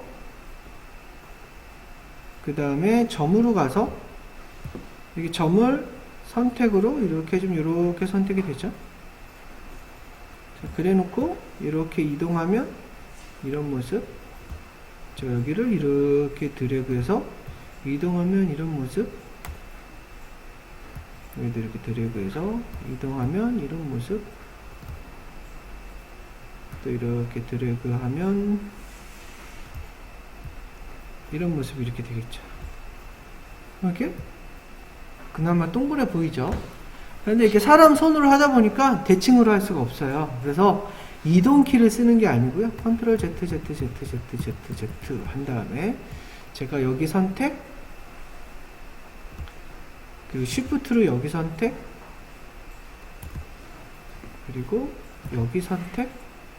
아이고, 잘못 선택했네요. 컨트롤로 선택 해제, 이렇게 선택. 그래서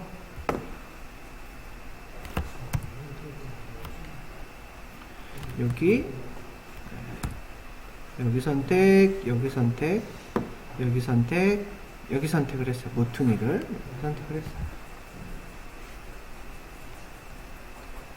그 다음에 이동하는 게 아니에요. 이렇게 이동할 게 아닙니다. 이동할 게 아니고 이렇게 할 거예요. 우리가 스케일을 이용을 하면 X로 줄이면 이런 모양이 될 거고 Y로 줄이면 이런 모양이 되겠죠. 그게 대칭으로 이동하는 효과가 나오죠. 근데 귀찮아요. X와 Y를 따로 하기에는. 그래서 제가 X와 Y의 중간에 있는 얘를 이용을 하면 동시에 스케일을 하겠죠. 얘를 잡고 스케일하면 얘가 이런 모습이 되겠죠. 그죠?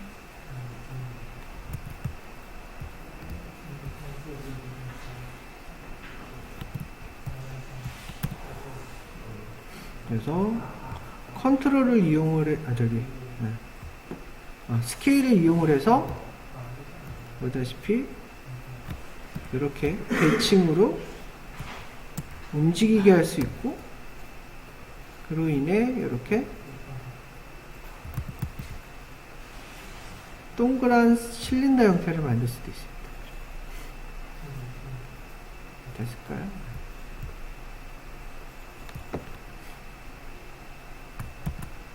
첫 번째 줘야 되는 게 1번, 두 번째 여기와 여기를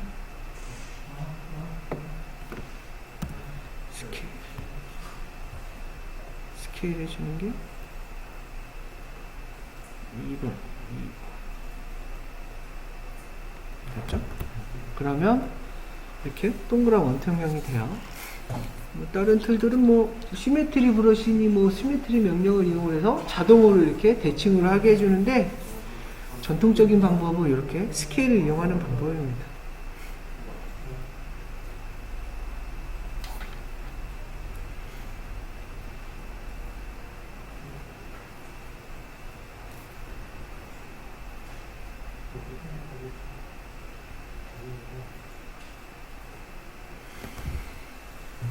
그래서 원통형을 한번 만들어 보세요. 박스를 원통형으로.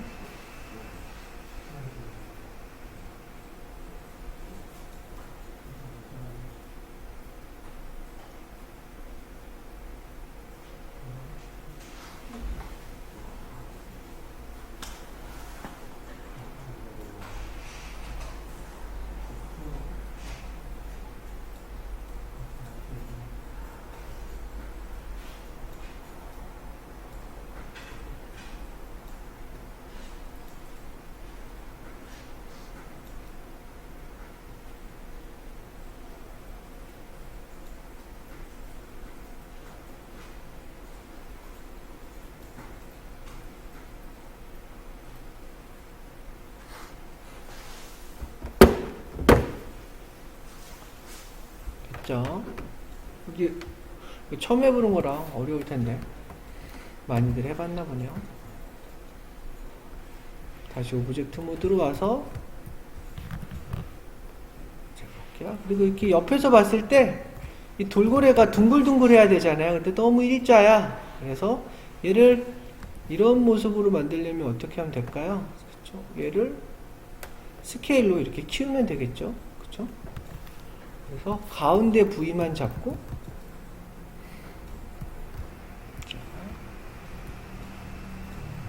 셀렉션, 이렇게 가운데 부위만 이렇게 잡고, 시프트로 잘 잡고,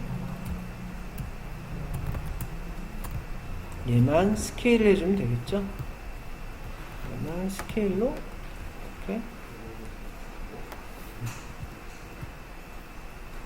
이렇게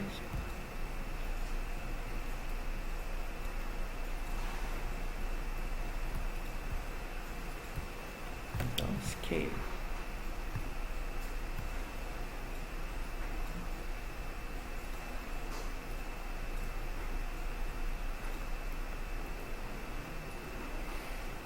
제가 잡은 축은 이축이죠, 이축. 이렇게 잡으면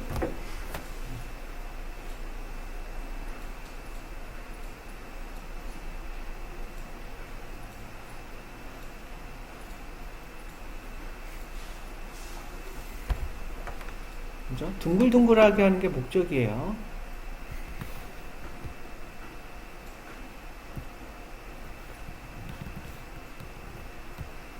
그 다음에는 제가 머리 앞에 주둥아리 부분을 만들게요. 주둥아리 부분은 이렇게만 나오면 될 것 같아. 그래서 얘만 이렇게 튀어나오면 될 것 같네요. 그래서 얘만 잡고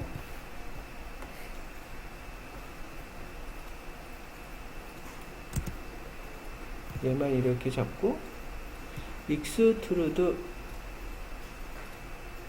이렇게 하면 되겠죠. 그런데 너무 익스트루드는 내가 생긴 면 그대로 이렇게 돌출이 되잖아요. 그래서 그냥 이렇게 놔두는 것보단 돌출되자마자 제가 이거를 이렇게 해주는 게 좋을 것 같아요. 얘를 바로 스케일로 줄여주는 거죠. 스케일로 이렇게 줄여주면 이런 모양이 되겠죠. 이렇게.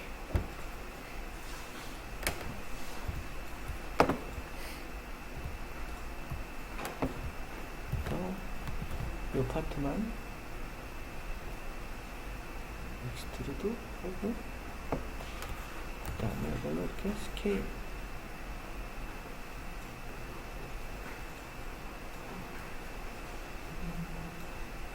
해주면 주둥아리 모습이 어느 정도 이런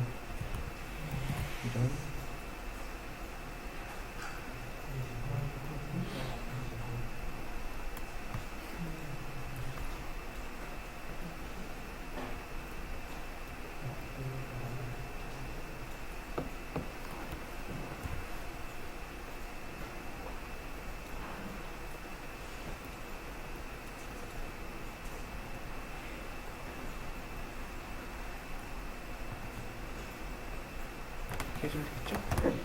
익스트루드하고 스케일을 통해서 저렇게 만듭니다. 익스트루드 하고 나서 그대로 두고 그러진 않아요. 대부분 스케일이나 이동키를 이용해서 모양을 좀 다듬죠.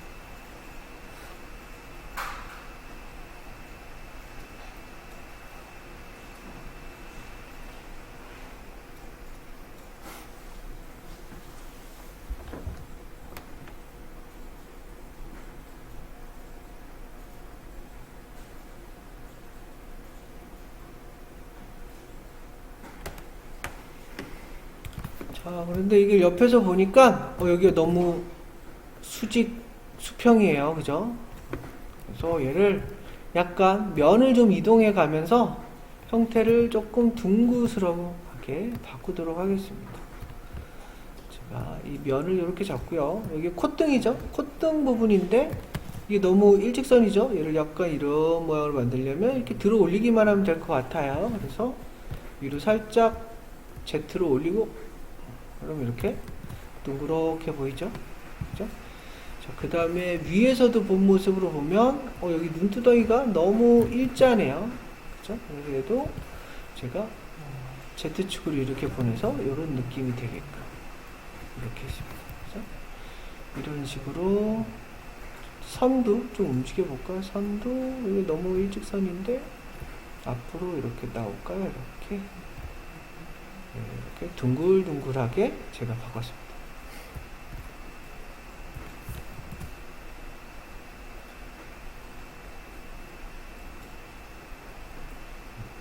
이렇게 해서 둥글둥글한 돌고래 머리를 만들었어요.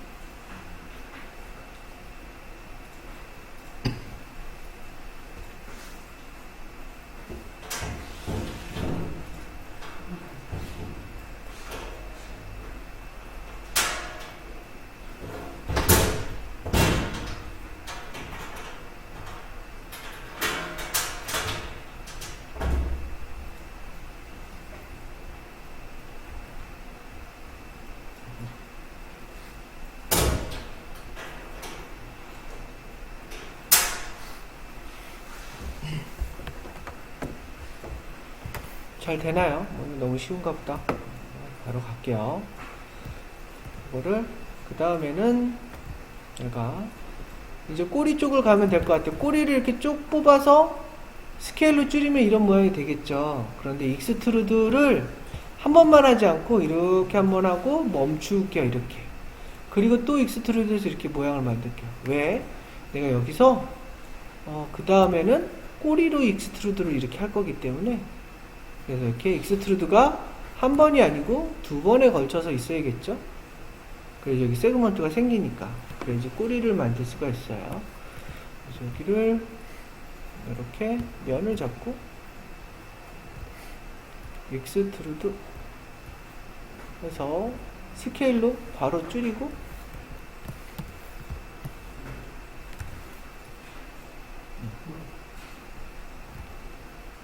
이렇게 만들었고, 그 다음에 다시 한번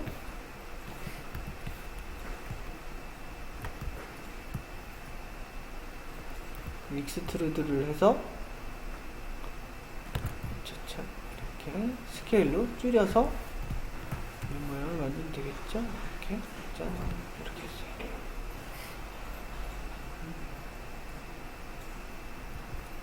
익스트루드, 익스트루드 두 번 했어요. 두 번.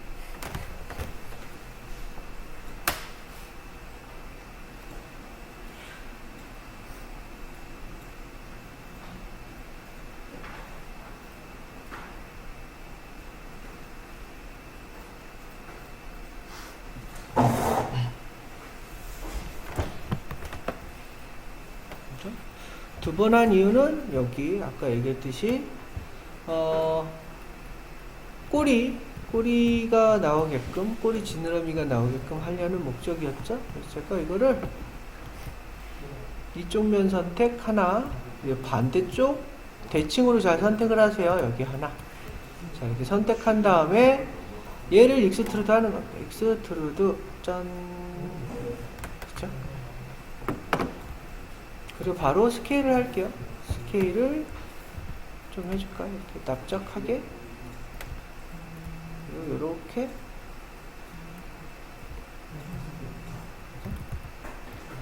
자, 이거 옆으로 또 만들어줄까? 만들어서 보여줄게요. 짠. 여기를 스케일로 납작하고 오므라지게끔 한 다음에 이거를 이동으로 뒤로 보내면 되겠죠. 짠, 이렇게. 그럼 꼬리가 이렇게 만들어지죠. 그 다음에 이런 식으로 해가지고 등 지느러미 그리고 옆에 겨드랑이에서 나오는 지느러미 이렇게 만들어주면 될 것 같아요. 컨트롤로 이동해서 이렇게 제가 이 면을 그냥 익스트루드 하면 이게 두껍게 나오잖아요. 이렇게 하는 것보단 익스트루드 하기 전에 스케일로 적당히 모양을 얇게 다듬어 놓을게요. 이렇게 해놓은 다음에 익스트루드 해주는 게 좋겠죠. 이렇게. 그리고 역시 스케일 좀 줄이고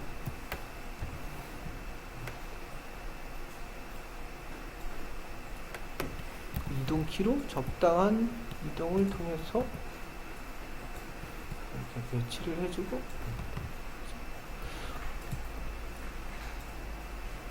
똑같은 방법으로 꼬리 지느러미 만들듯이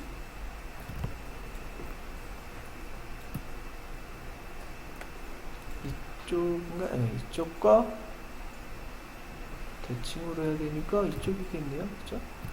여기를 쉬프트로 잡고 스케일로 적당히 모양을 다듬은 다음에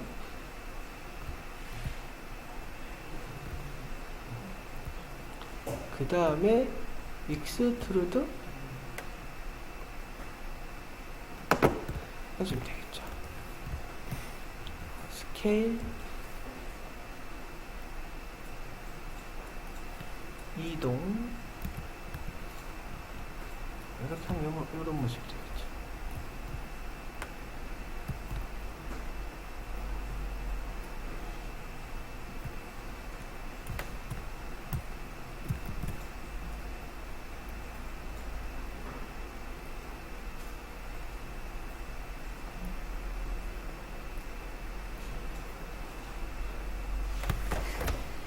이렇게 해서 물고기 한 마리가 못생겼지만 만들어졌어요.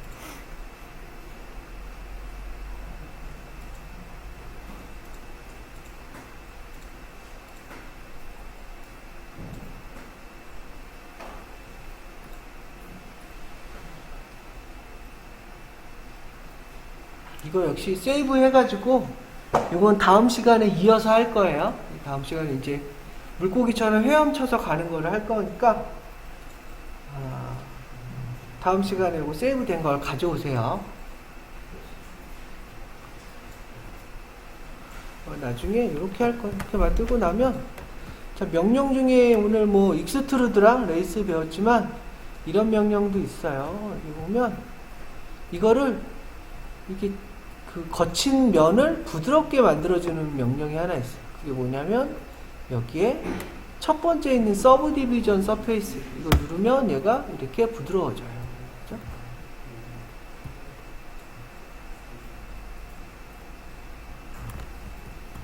이렇게 됩니다. 이렇게 가는 게 여기의 역할을 짠.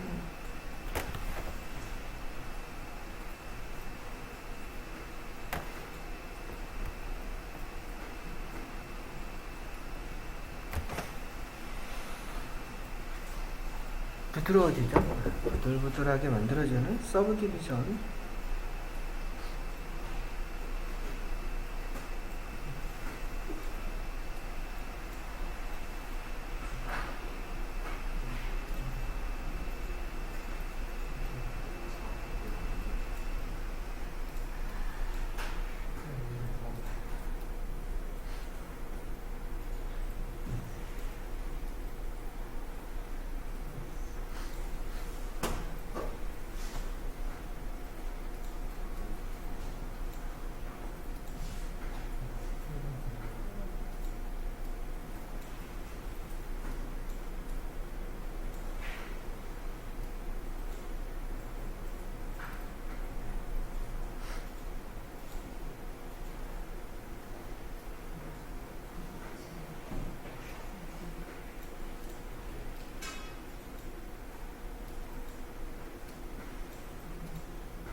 오늘 수업 내용은 여기까지고요.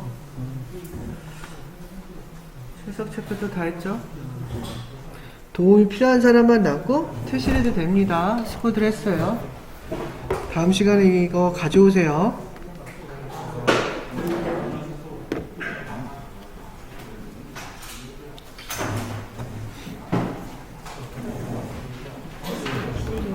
버전이 몇 버전인지. 이거 25. 몇 버전이에요? 아마 이게 옛날 버전하고 인터페이스가 좀 틀릴 거예요.